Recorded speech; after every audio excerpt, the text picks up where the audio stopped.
Australian footy.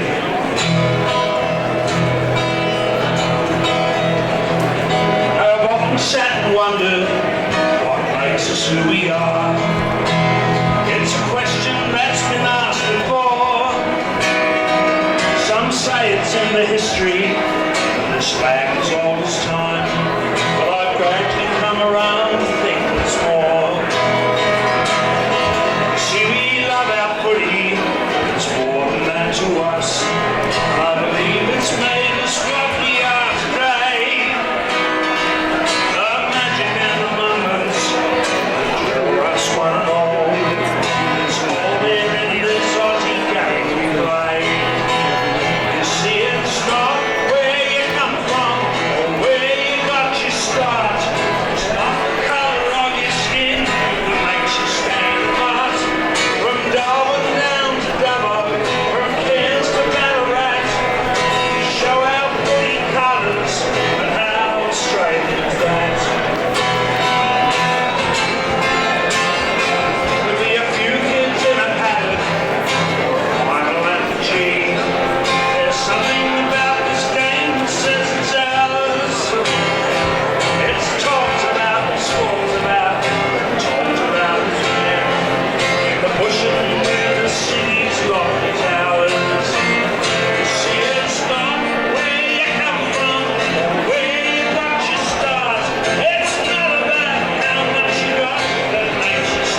gentlemen, the Northern Football League would like to welcome you to Preston City Oval for the 2016 Meadows Greyhounds NFL Division 1 Seniors Grand Final between McLeod and Heidelberg. Would you please join the players, coaches and umpires and be upstanding for the Australian National Anthem to be performed by Mia Symphonias.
McLeod with the heads call.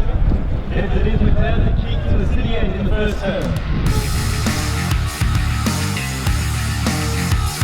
Northern Football League Division 1 Premier today. Is it going to be Heidelberg Tigers or will it be the McLeod Kangaroos? We'll find out in the next 2 and a bit hours as the umpire holds the ball aloft and we get started for the grand final. And it's going to be Michael Finn going up in the ruck against Chris Long, and it's a bit of a neutral hit out at ground level. Here's Brunelli to get the first clearance of the day. Handballs it off to Sullivan, back to Finn. Finn with a high up wobbler out towards the wing, looking for a teammate out there in Stone. Boundary line will beat him. Stone and Sievers see it over. It will be thrown in out of wing. 30 seconds to play. 88.6 Plenty Valley FM Division 1 Grand Final, the final day of the Northern Football League season 2016, and we are underway at Preston City Oval. Ball to be thrown in on the far side of the ground. It's tapped down there from Gilmore onto the wing. McLeod with numbers around the outer side. A handball out wide now to Liam Brandt. Left foot kick, a wobbler up towards half forward. The first entry of the day. It was a bit heavy for Martin, who came charging out of full forward. It'll be picked up across full back by Cosgrove. Gets it off to Bauer. Bauer just gets his kick away before he was mauled to ground. It barely clears defensive 50. McEwen will regather for McLeod. He sets it up to the hot spot. It's an air ball and it's been marked. It works. And it's Hobbs who floats into the hole inside forward 50. He goes back, he takes the mark, and he will line up for the first shot of the day. Massive, isn't it? Lucas Hobbs hasn't played footy since round 18 this year. You can see the shoulders are both strapped. Big injury against Lowell Plenty in round 18. You can hear that wind in the effects mic really blowing around. But how would this be for his confidence? Hasn't had a kick in a competitive game for a month. He comes in now for the first goal. Good run half forward, kick on the way. It's a bit of a drifter. It comes back, and he's got it. Lucas Hobbs, the best on ground last season. In fact, Liam Brandt was one of the best on ground last season in the 2015 grand final. He gets the job done for the first goal of the day. McLeod, 1 goal straight. Heidelberg yet to score. Massive inclusion. Lucas Hobbs, obviously he and Nick Lynch come into the side this afternoon, and he kicks the first goal. We've gone in this first term all of 1.5 minutes. It's McLeod with first blood. 1 goal straight, 6. Heidelberg hasn't scored. So the wind, as we said, there is a little bit of a breeze going towards that city end, and McLeod with the first goal using it to their advantage. Long got up nice and high, but it's going to be sharked by Morigliani. He kicks it long up towards Connors, fisted out the back there by Shaw. O'Brien's going to be the first one to get to the footy. Treloar putting on pressure. Nice work here by Sievers, weaves his way out of traffic and then finds Brandt, but a great spoil over the top, knocks it out of bounds. Morigliani working hard to knock the ball out of play right in front of the interchange gates. Grandstand side here at the Preston City. Bit of feeling here as well. Pianto and also Morigliani just crashing into Josh Tatino, who was best on ground in the second semi. Ball thrown back in on the near side, right on the logos. Tapped out the back there from Long, looking for a teammate in Core. Core was stripped of it. Painter goes in. He's taken the ground by Brunelli. Ball just free enough for it to play to go on. Long picks it out. Handballs off to Brandt. Brandt goes up towards half forward. He was looking for Lynch. It bounces out the back. Coming through hard was Hobbs. Lynch goes in again, tackling his man to ground. Hobbs keeps it alive. Clark shrugs one off. Handballs inside. Lynch is there. Left foot kick to the top of the goal square. Running into open space. Not taking the mark is Anthony Doherty. He dropped it, and Heidelberg, they recover. It's Sullivan who punches it through for a rush behind. And McLeod, they get one more on the scoreboard. Heidelberg escape a hairy situation there. 1-1-7, Heidelberg get to score. He'd love his time again there, Anthony Doherty. Just slipped one that he'd normally take, but how about those inclusions from McLeod already getting involved in the game in the first 2 minutes? Crisp Long from fullback, trying to work it out of Heidelberg's defensive end. Flying high was Jared Hodgkin, couldn't bring it down. Fresh area there for Bianchi, I think it was. Seavers going in hard as well. Big tackle laid. There will be a stoppage at the 50 metres out from the McLeod goal. Just some of the key matchups. Lucas Hobbs has started forward. Adam Symes, the man, going all the way back to the defensive goal square, the man, McLeod's reigning best and fairest winner. Kane Shaw on Dan Connors as well, boys. Bianchin going in hard at ground level, gave a handball out to a teammate. I think it was Martin, flicked a high one up towards the full forward area. Brandt at ground level, Doherty also in there. Now working out of defence. Here go Heidelberg. Bauer with the handball. He might get it back here. He's usually a pretty good user of it. Flicks one onto Brunelli. He was good enough to trap it. Now he's bouncing and running away across wing and half back. He kicks it up towards wing and half forward, looking for Gaylard. He looks to have recovered nicely after last week. Left foot ball up towards half forward. He finds Merigliani, takes his time, then check sides a dribbler inside forward 50. Looking for a teammate who's able to release Luke Hodgkin. His kick was under pressure. It's wild, but it swings back, but not enough. So it's Heidelberg one behind their first score of the afternoon. McLeod 1-1-7, and just interesting, like Josh Gribben just gingerly just hobbled towards the bench there, so we'll keep Dan Campbell's eyes on that one there, but Josh Gribben just going down into the interchange race there and just getting some treatment. McLeod goes straight up the guts with the kick out from fullback. It finds a teammate. Painter gets it through the corridor. He pierces the middle of Preston City Oval, delivers inside forward 50. Mark not taken. Lynch was the target. In the end, it'll go to Cosgriff, who did take the defensive mark. Out at centre half back, he spreads it out to the far side. Plenty of sunshine here at Preston City Oval. Mark not taken by the Heidelberg man. Martin gathers across left half forward, runs in on 50, loads up on the right boots. Patrick Martin makes it 2 goals at the start of this first quarter for McLeod. We spoke about him in the pre-game being the key man up in the forward line, one of the many key men. If he gets a couple of goals on the board today, McLeod will go a long way to winning this match. He has the first one of his day. We've gone 5 minutes first quarter. Just can't give him that much time and space. Paddy Martin, a guy inside 50 metres, he's just such a beautiful kick when he allowed that time and space. You've got to put pressure on him. He was a key player in the qualifying final win over Greensborough as well. Kicked 3 goals up to half-time in that game there, broke the game open. Obviously Heidelberg, not the greatest start, 2 goals down, but certainly McLeod kicking with the breeze in this first term to the city end. So back in the middle, great start for the Kangas. Long winning it down again. This time Brunelli, though, sharking the hit out, kicks it up to a half-forward area. Henkel was at ground level, got wrapped up by Gaylard. And we'll have a secondary stoppage, about 70 metres out from the Heidelberg goal. And we'll work it inside their forward 50 for the first time. Here goes Finn, he flicked it out the back. Long had hands on it, missed it. Then Hodgkin. Now the umpire's whistle has gone, not sure what that's for. It's going to be a free kick to Heidelberg, possibly for a little bit of late attention there on Hodgkin. There's Jared Hodgkin on this occasion. He goes to play on around Seavers, wheels around him now, got a bit of support with the shepherd there from Finn, and then flicks one out to Trelaw, who couldn't quite get there. Core is pursuing him and knocks him over. Great work there by Cathal Core, serious physical presence. And then O'Brien with a lovely long ball out to the wing is actually out of bounds on the full. Yeah, it is. On Cathal Core, hasn't had his greatest year, but his last month's been really good. He comes into this grand final probably putting together the best 4 weeks he has of the season, and he just thrives on the pretty tough stuff there, as we saw in Jordan Trelaw. So ball on the far side here of Preston City Oval. Heidelberg with ball in hand. They trail by 12 points. A chip kick over the top finds the man on the outer side. Heidelberg still on it here. Stone goes up towards right half forward. It's taken by Pianto.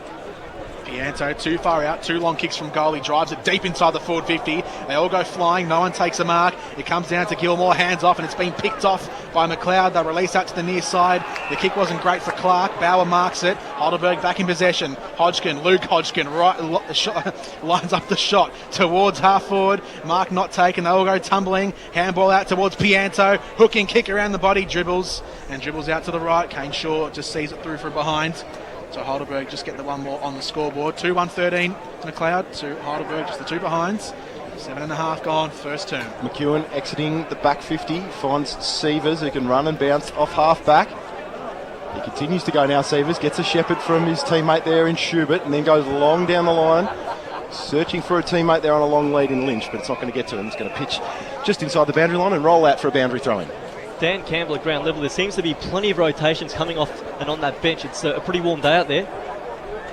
Mightn't have Dan just yet. So they're all preparing to be thrown back into play. 55 out from the McLeod goal. City end of the ground. Finn taps it down. Brunelli's there. Schubert going after it up against Brunelli, the two man-bunned midfielders. Going after it hard up against the boundary line. Dan Campbell down at ground level.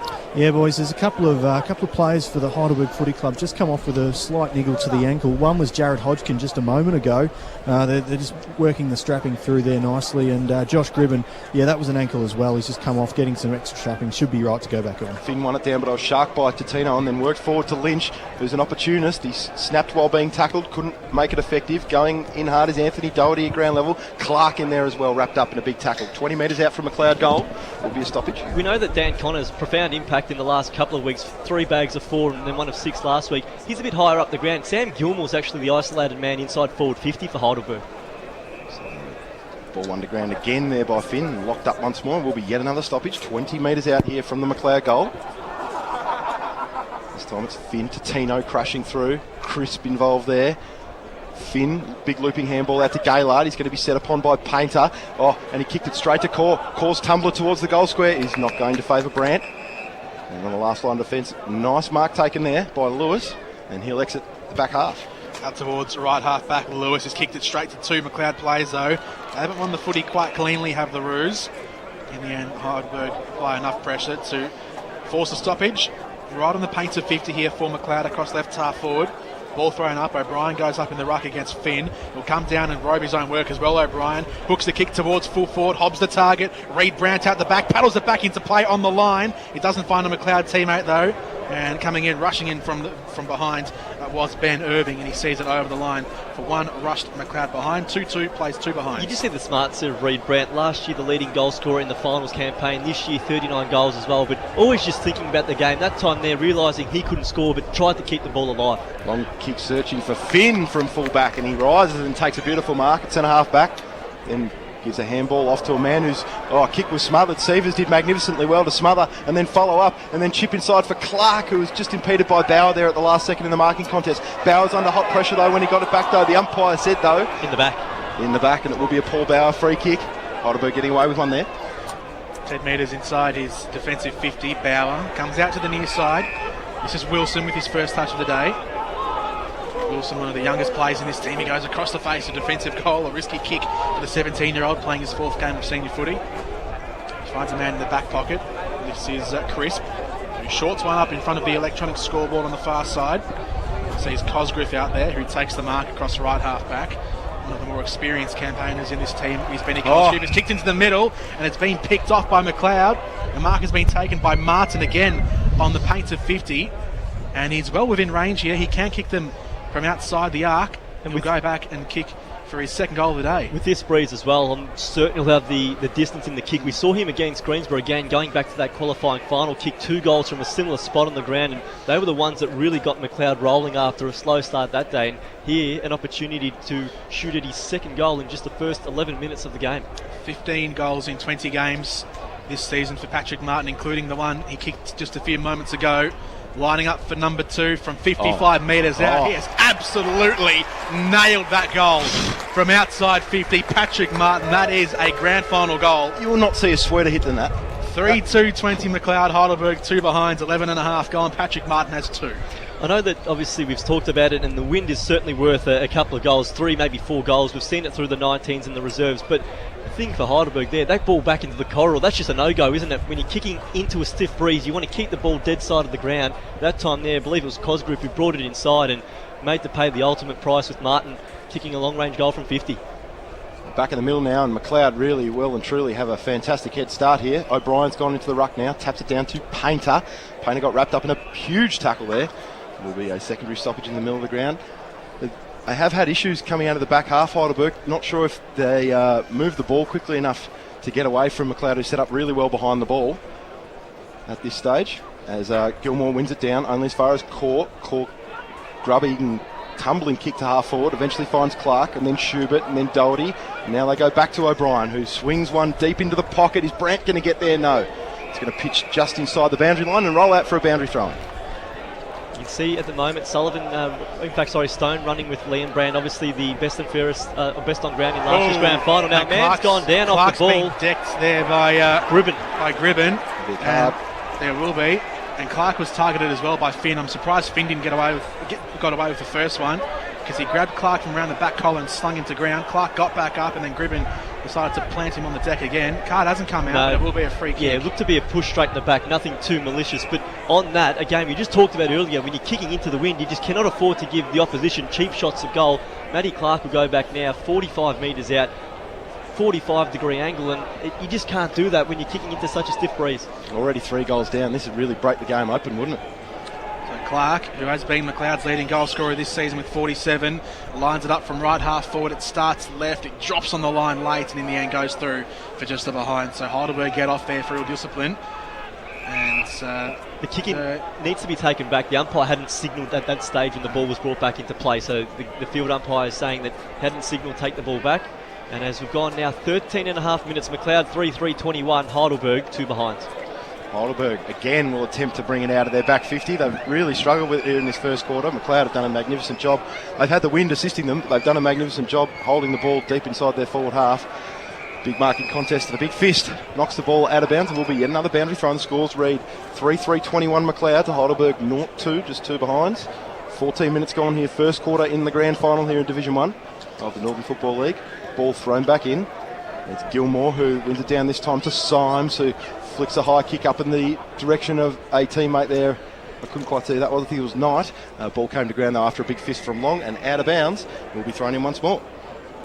Just outside 50 here for McLeod. They've done very well to lock it in their front half for this majority of this first term. We've played 14 and a half minutes here in the first quarter. McLeod lead by 19 points. Heidelberg will get the clearance. It's Gaylard. Doesn't go that far though. In fact, he finds the breadbasket of Scooter White, who then spreads it out to the far side of the grounds. Sees a teammate out there. McLeod looking to come back inboard. The short kick finds Henkel. He's got a few on at centre half forward. Brandt in a bit of space across the forward 50. Henkel decides to deliver inside the forward line. Again, it's Patrick Martin who comes out. He beat Paul Bauer for pace. You called Paddy Martin Jordo before the game. And from where he kicked that wonderful outside 50 goal just a few minutes ago is where he's going to take this kick from. So we know he's within range here. And for 3 first quarter goals, Patrick Martin, he will line this one up and try to give McLeod a 25-point lead halfway through, or just over halfway through this first quarter. Patrick Martin, 108 games he's played, going at just over a goal every 2 games in his career. He lines it up from outside 50. It's driven low. Has it gone through? No, it's just hit the padding of the post. It had a low trajectory, dipped late, and in the end decided to smack into the woodwork, so it goes in for a behind. I think no score's actually being paid there. I think a free kick against Lucas Hobbs. So ball out towards right half back. Bauer goes up. It's come back down to McLeod. A right foot shot at goal. This time it goes out to the left-hand side. I think that shot came from Hobbs. They're having it all their way at the moment, McLeod. Heidelberg cannot move the ball effectively at all at the moment. They try and exit defence now. Short chip finds Merigliani. He's got about 20 metres out from his defensive goal, but they haven't been able to work it much further than this. He goes with a long ball out to half back. Bauer could have almost been paid the mark there, and was. That was a courageous attempt there from Bauer. Plenty in the pack. Needs to step up today, Paul Bauer. If the Bergs are going to get home. Adam Symes, another one who was very impressive last week, intercepting off half-back, uses the ball okay this time, tried to find Miller, eventually found Brunelli, and he'll get it back here on the 1-2, shrugs the tackle there from Brandt, and then hands it off to a teammate who laces it out in the path of a teammate there in Gilmore, who's able to wheel around straight away, the big ruckman. His kick wasn't perfect for Connors, but he was at least able to affect the contest. Now at ground level, Knight gave it back. Hodgkin of the Luke variety kicks deep inside forward half. Here goes the Bergs. Chance for youngster Wilson. He gives it off. Oh, it's intercepted there by Long, and here they go the other way. McLeod. Duck Doherty's got the ball at half back, and he decides to use a teammate who's got Matty Clark out wide. If he can stretch to get there, he can. Matty Clark takes the mark about 80 metres out from defensive goal.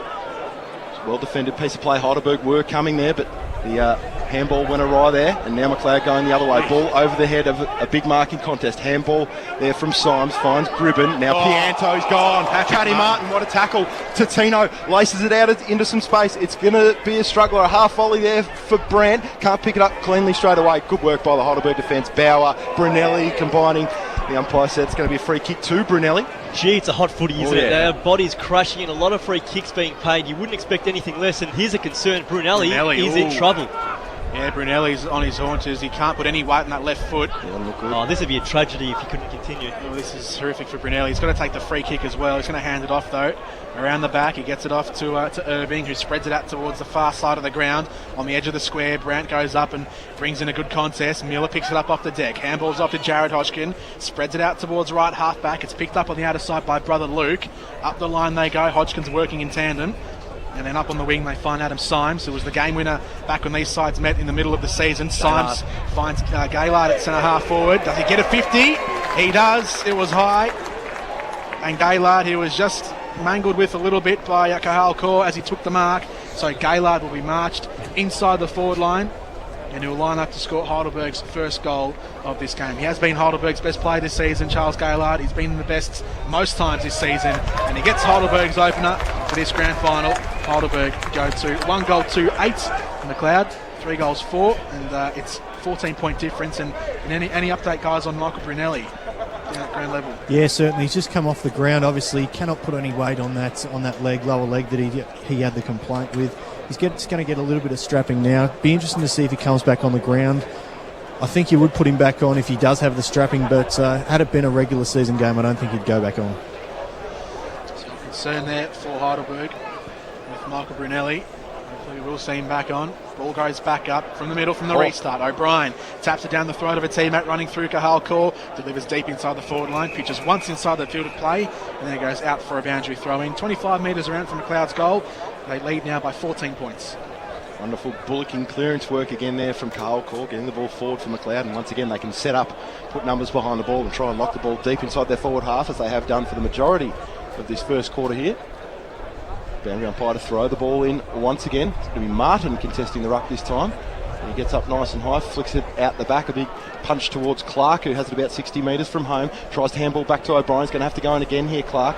Overrunning it there was Henkel, and here go Heidelberg the other way, trying to find Treloy. Gets it on the half volley, might have got a push. Tried to handball it out to a teammate.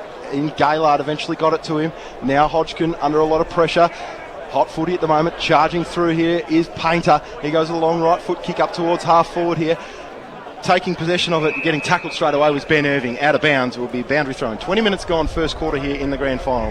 McLeod 3-4-22. Lead Heidelberg 1-2-8. Heidelberg's just settled here. McLeod kicked those first 3 goals in the opening 11 minutes. The past 9 minutes haven't looked too threatening, and obviously Heidelberg's got one the other way.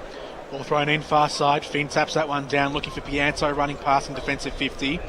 Ball hits the deck, and they'll all come in. Umpire will ball it up. Umpires today, Nicholas Scott, Andrew Stephen and Daniel Compton for the season 2016 Division 1 decider.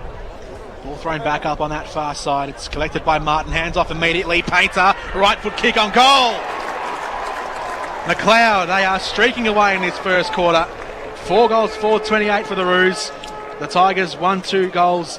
1-2-8, and we've gone 21 minutes in this first quarter. Bit of deja vu back to the 2015 grand final. Painter kicked 2 goals very similar to that, weaving through traffic on the left half forward flank, and he liked that one off the boot. He was off and celebrating. As soon as that one hit his laces, he knew it was in, and with that goal he gives McLeod back a 20-point advantage. He's an explosive player, Hamish Painter. Loves a goal. McLeod get up today. He's going to be one of the driving forces for them. Great start for him here in the first quarter with that goal. And back in the middle now. They've made the response here, the Roos. Heidelberg, it's their turn to go again, but it is going to be the Roos who have the footy. Tino tried to handball back out to Sievers, who had to lay a big tackle after the ball didn't go to him. It went to Knight, but he gets it back here now, Sievers, after a bit of congestion, and then torps one out towards the wing, looking for the run of Brandt. Bowers with him. This is a good one-on-one contest. Is the boundary going to beat both of them? It does. Dan Campbell at ground level. Yeah, just had a look at Michael Brunelli. He was actually pointing to his left knee, and he looks to be in a fair bit of agony. So it's going to be really interesting to see if he takes any further part in the game. They're just giving him a little bit of attention. Look, as I mentioned, they'll probably put him back on, but had this been a regular season game, they wouldn't risk it. Heidelberg linking up by hand across centre half back. They clear their defensive lines out to the wing on the far side. taken by a teammate in Sullivan. He handballs inboard to Gaylard.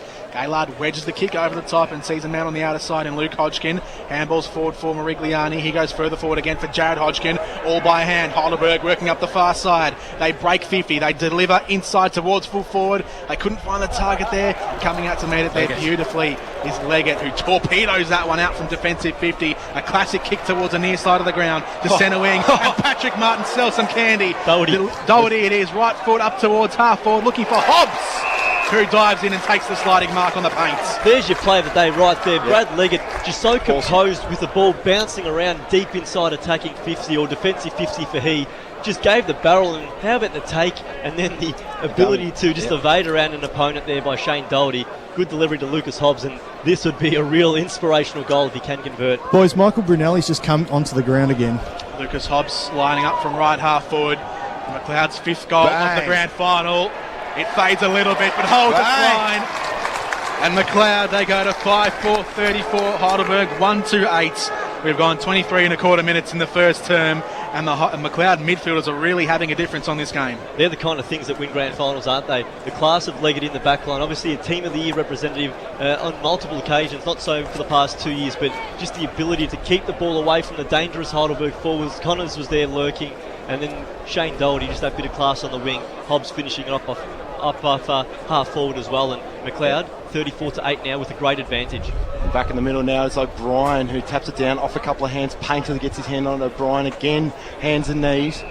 And there will be a stoppage in the middle of the ground. We did say at the start of the game it's going to be a hot pressure game from both sides, but McLeod probably had a bit more ability to move the ball quickly and skillfully around the outside of the ground, and they've shown that so far in this first quarter. We'll see what Heidelberg can do in the second with the wind.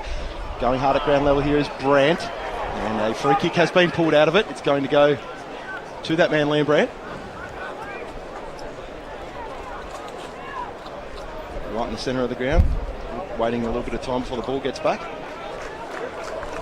Daniel O'Brien's getting a rousing round of applause as he comes from the ground as well. He's doing the backup ruck work. Been excellent. Just giving a chop out to Chris Long, who's had a pretty big campaign but had to do it all by himself in the ruck. So Brandt dummies around the man on the mark in Hodgkin and then goes bang long towards half forward, looking for the man in Hobbs. He couldn't quite take it on the half volley ball, out of bounds right in front of the jumping castle and the new scoreboard. Worth noting again, we've harped on it, but reiterating that McLeod's certainly kicking with the wind here. So Heidelberg, yes, they're facing a 26-point deficit at the moment, but their turn will come in the second term. The ball thrown back in across half forward. Finn taps that one down. Again, Heidelberg find themselves in this area of the ground just outside defensive 50. Players come diving in from all directions, and the ball will be locked up at ground level just outside the paint of McLeod's forward line. We've gone 25 minutes in this first term. Quarter time not too far away. 34 plays 8 in the Division 1 Grand Final. McLeod hold the advantage. Ball thrown back up. Finn knocks it down. Bobbles around a little bit, and Heidelberg get the clearing kick up towards the wing. Does Sullivan mark it? He'll be awarded it. Across right half back. Sullivan on the far side.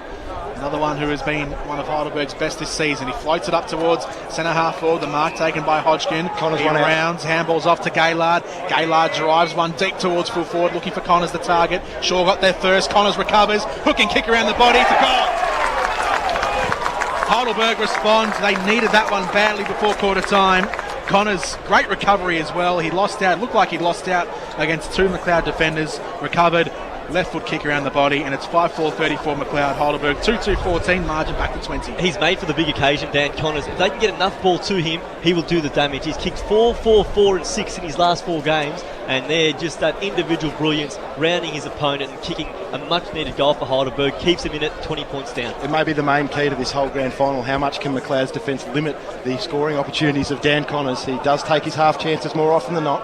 Ball back in the middle of the ground, going hard is Schubert, later big tackle, but his direct opponent that he tackled didn't have the ball in Stone, so Stone will have it right in the dead centre of the Preston City Oval. Goes out wide, looking for Gaylard. His skipper couldn't quite get it. Captain coach.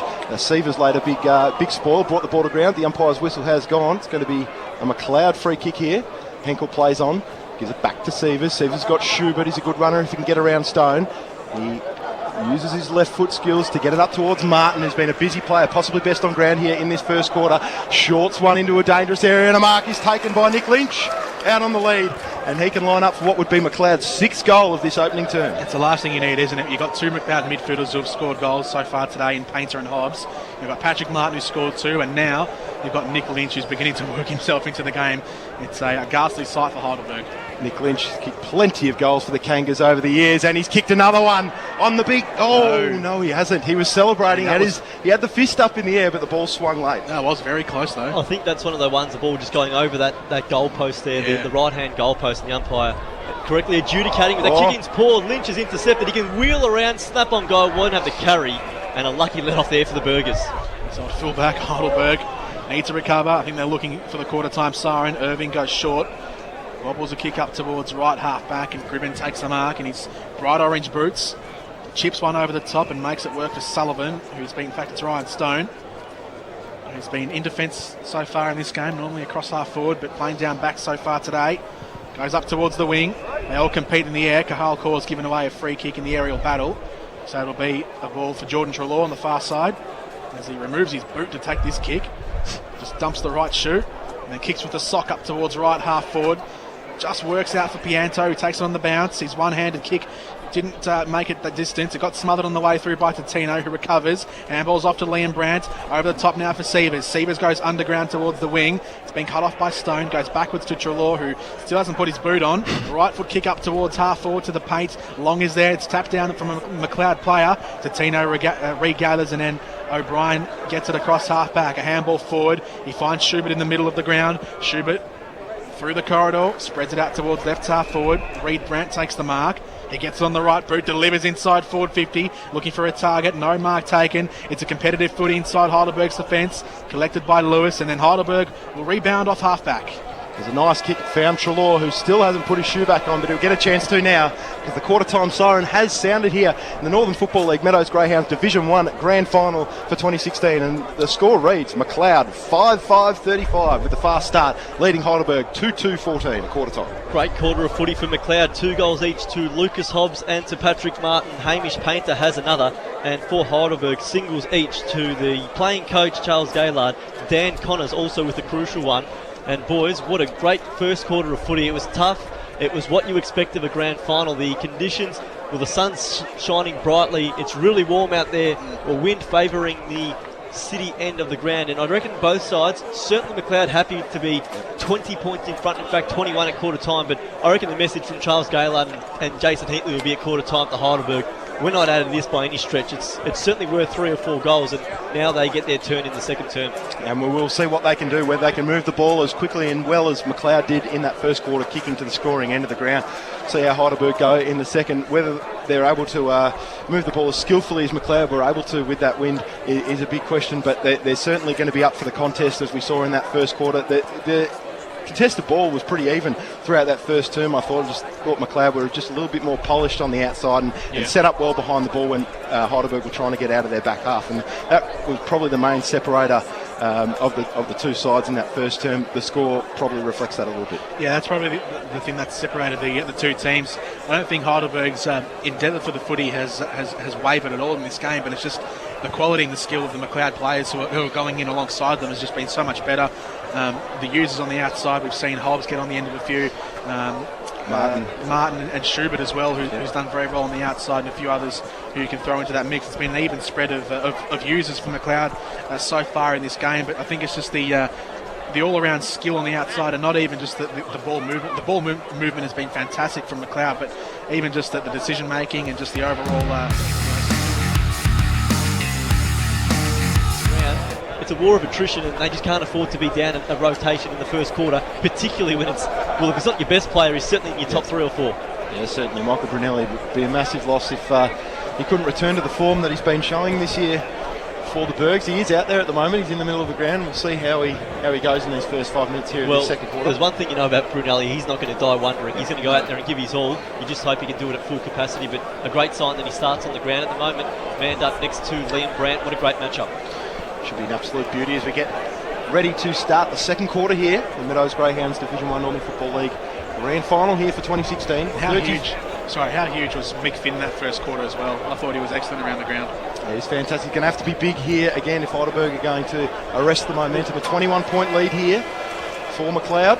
as we get started here in the second term. Chris Long, Mick Finn once again, and he's Finn once more. Jordan's man wins it down to Pianto. What Finn does, sorry Tom, is he allows now Gilmore to go forward as well. And you just see the size he's got there in that forward line. It just makes Heidelberg all the more imposing. Finn belted one out into space in the direction of a man Stone, who's able to collect and give to Merigliani. Breaks off the tackle, runs to 35. Here come the Bergs! Great goal to Merigliani, his first of the day, and a great start to the second quarter for Heidelberg. Just what they needed. That's the fast start you want, isn't it? You got a man from midfield breaking through the centre square into forward 50 from the clearance and kicking, drilling a goal like that. That's the perfect start to a second quarter. Perfect start, and it just gives Heidelberg that little bit of a mental advantage as well. At quarter time, 21 points down, blink of an eye, they've got one on the board, and one of their prime movers through midfield, Merigliani, just arching the back there and kicking a lovely running goal. Margin back into 15 points here at the very start of the second term. Merigliani gets one on the board. From the restart, from play in the middle of the ground, it's going to be Heidelberg who get away with it. It's Gilmore handing off to Pianto. In fact, it's Finn doing the right work early on. Pianto and Hodgkin in there as well, taken to ground. So the umpire will call for it in the very centre of Preston City Oval. Ball thrown back up. Long gets the early jump over Finn. It'll come out in the way of McLeod to Tino. Gets it on the right boot and gets it up towards half forward. Clark takes a good one-handed mark. He was held in one arm by Gribben, and he let the left arm free to haul it in. On centre wing on the far side, Clark, what has he done? He's kicked it straight to the man on the mark. He smothers Gribben's kick. He might get it back. Gribben recovers well. He dribbles a kick up the chalk on the far side. The Hull can't reach it. Matthew Clark chipped it to the man standing directly in front of him. I don't know what he was doing. Just some of the key matchups inside attacking 50 for Heidelberg. Dan Connors being marked by Kane Shaw. Josh Hinkle's on Charles Gaylard, who's gone forward, and it's Brad Leggett with the big job on Sam Gilmore. Finn this time wins it down and then roves his own ball, then tries to shrug a tackle. Moves it back to Hodgkin. Hodgkin with a high one up towards half forward. Good hand in there by Sievers to not allow the easy mark there for Heidelberg. Merigliani working hard. Gets it back to Brunelli. Left foot ball into the pocket. Chance for Connors. Great defensive effort there by Kane Shaw. Knocks the ball out of bounds. Boundary throw-in. It was the exaggerated leap there by Shaw, but he knows the marking ability of Connors. Dan Campbell, ground level. Gave him something to go on with there, just screaming a little "how do you do" in his face after spoiling that ball. Ball thrown in on the far side, inside Heidelberg's forward 50 now. That same left hard forward flank where it was kept for most of the first term. Tino tried to run away from trouble. He couldn't. Great tackle, Pianto mowed him down. And Matthew Pianto, he'll go back inside forward 50, well within range, with the wind in his back to try and kick Heidelberg's fourth goal of the game to bring it back to within a single-digit margin. Matthew Pianto, who's played 42 games with Heidelberg, former country player with Shepparton, Kungupna and Castlemaine. Across left half forward. He begins his run from outside the 50. He canters in. Right foot kick in the air, on the way, fading a little bit and fading just enough to register a minor score. 3-3-21 Heidelberg, McLeod 5-5-35. 3 minutes gone, second term. Fantastic start here by Heidelberg. You'd have no knowledge that there was any nerves at that quarter time break. They were down as now a 50-metre penalty looks like is going to be paid to McLeod, so they're advancing up to, well, maybe not quite 50 downfield. Liam Brandt has the ball. Downfield free to Liam Brandt. The ball about 40 metres out from his defensive goal, and he goes long to the wing looking for Clark. Couldn't quite take it. Ball at ground level now, and wrapped up in a big tackle is that man Clark by Jared Hodgkin. Will be thrown up on the outer wing. Umpire getting ready to throw it up once more. It will be Finn contesting with Long. As Long this time is able to belt it out into space. Martin searching for the footy, as was Clark. Bauer in there, hands and knees, tries to handball it out to Hodgkin of the Luke variety, does. Nice run and carry from Hodgkin, and then long, deep to Connors. Couldn't quite take the mark. He rows it, he check sides it, drills it towards, it's a in and out check kick that I don't know how it didn't go to the goals. It ended up landing in the arms of Gilmore, and the big ruckman wasn't able to be clean enough with the footy, and then he got barrelled out of bounds. A lot of stuff happening here deep inside the forward half. So ball will be thrown in inside the Heidelberg forward line. They're 10 metres around from their goal in the forward pocket. Ball thrown back into the top of the goal square. Tapped down. It's collected by Henkel at the back, who skies it right up towards the defensive hole of McLeod. It's in a good area here for Heidelberg. Bounces once. Gaylard flicks it on down. Brunelli would try to latch onto it. Henkel gets there before him. Couldn't dispose of it correctly. Just gets a handball away second time. Hobbs clears defensive 50.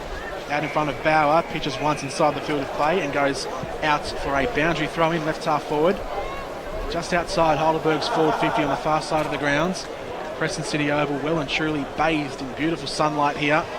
Probably the best day of footy we've had for 2016. Ball thrown back in.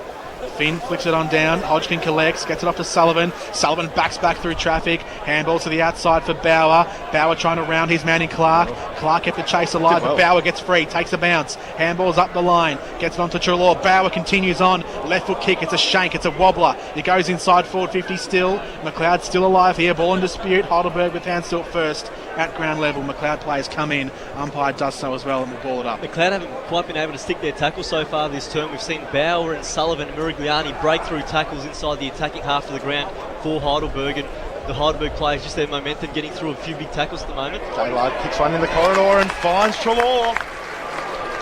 It's a nice play. Deep on the boundary. It looked like McLeod was going to knock it out of play, but they eventually were able to use the handball to link each other up, and then Treloar coming out on the nice big lead. This is massive for Treloar. We know he's had some issues in the past with the goal kicking, and he's taken the mark now 30 metres out. If he can kick this, a real confidence booster. He's got a big couple of days coming up. He's got the grand final here today, and then on Wednesday the recruit final. Big couple of days coming up for Jordan Treloar. This is a big kick for him right here. A big kick for Heidelberg. And he's missed. A crucial miss. Yeah, Jordan Treloar. certainly the ones you have to kick when you've got the breeze. McLeod was pretty efficient when they had their shots on goal. We saw Martin kick a few long range ones, so too Hobbs, but that time there, Treloar missing from 30 out, and the margin now at 13 points in McLeod's favour. Kick out from fullback, just holds up in the breeze. You can really tell it's picked up. It just stopped almost dead in mid-air. Drops on 50. Heidelberg plays in and around. The ball will be balled up from 45 metres out inside Heidelberg's forward line. Closest to our commentary position, broadcast side of the grounds. Thrown up by the umpire. Finn gets it across towards half forward. It's collected there by White, who dribbles it up towards the boundary. And the umpires will just say throw it in. Umpires today, Nicholas Scott, Andrew Stephen, Daniel Compton. His final game of the season in the Northern Football League. As the cloud momentarily just covers the sun, there's a bit going on between Schubert and Mirigliani. It's cleared up, ball thrown back in, near side, right half forward, 2 kicks from goal for Heidelberg. Tapped down there by Finn towards the boundary line, and it's going to be carried over again for another boundary throw in by Mirigliani. So 7.5 minutes gone here in the second quarter. It's a 13-point lead here at the moment to the McLeod Kangaroos. 35 plays 22, Heidelberg. Working their way back in the contest, kicked the first goal of this second quarter. Now fighting hard with Mickey Finn, doing some hard work in the contest. Hobbs goes in tight and gets wrapped up. It will be a secondary stoppage. Nearly 8 minutes gone here in this second quarter. Finn has been fighting hard all day. And he goes up again, gets it down to Brunelli, but only as far as Schubert eventually. He works it a little bit further forward to Brandt. Painter spinning his way in and out of traffic. Then a right foot high one, looking for a marking target. Went up a little bit earlier with Paddy Martin. Ball brought to ground for Anthony Doherty, the Duck. He's able to handball it in front of himself, but it was great pressure applied there. Paid a leg there. Oh no, I thought the tackle was good. No, it was a legging there You just to see Doherty. the importance of Painter there, the ability to break Yeah. the lines there, break through the tackle and drive McLeod forward. And on that occasion, the free kick goes downfield now to Anthony Doherty. Such an explosive player in the contest, Painter. Doherty, nice and high in the Lynch direction. Doesn't come to him. Symes had his hands up nice and high. Wilson got wrapped up in a big tackle. Whistle has gone. It's going to be a free kick. Yeah, prolonged in the tackle there. It will be young Wilson, the 17-year-old, the youngest man on the ground. Acquitted himself to final football very nicely last week against Greensborough. He's settled a bit slower today, but he's still been involved. Long high one up towards the wing. Here's Brunelli at ground level. He left it for Gilmore. Handballs over to Miller. Ran past it was Miller. Going hard was Leggett. Fantastic football by Brad Leggett. And advantage has been paid. A whistle went, but a great smother by Lockie Wilson on the kick of O'Brien. Here's a chance now for him to get it back on the 1-2, the young fella. He goes with the right foot ball. It's a perfect ball. And it's a perfect ball from Lockie Wilson. How is that? The 17-year-old, as calm as you like, lace out towards right half forward. And they've got beautiful kick from the youngest man on the ground. And they've got it in the hands of the man they want to have the ball in. Connors dummies around Shaw, runs into 40, and then the kick is an absolute mongrel.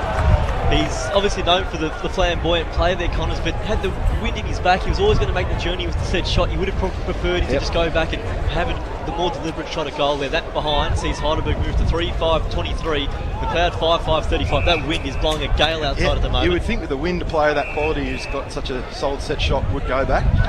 McLeod just the one inside 50 for this quarter, which came about 30 seconds ago. They haven't kicked anything in this term, and that one has gone out of bounds. It's been marked. So Sievers has it. Heidelberg 1 goal 3 for the term, as I mentioned, McLeod scoreless. So Sievers up the line, the kick hugs the boundary, looking for Clark, who doesn't get a finger to it as it went over the boundary line. Out of bounds on the full. Mick Finn has it on the near side. Right foot kick up the line towards right half forward. Trelaw's underneath it, couldn't take the grab. Gaylard's in there as his Henkel gets the kick away up towards centre wing. Back and forth footy between the two teams. Lewis takes the mark now on the logos. So Heidelberg have the footy in their possession. Centre wing near side of the ground. Hodgkin.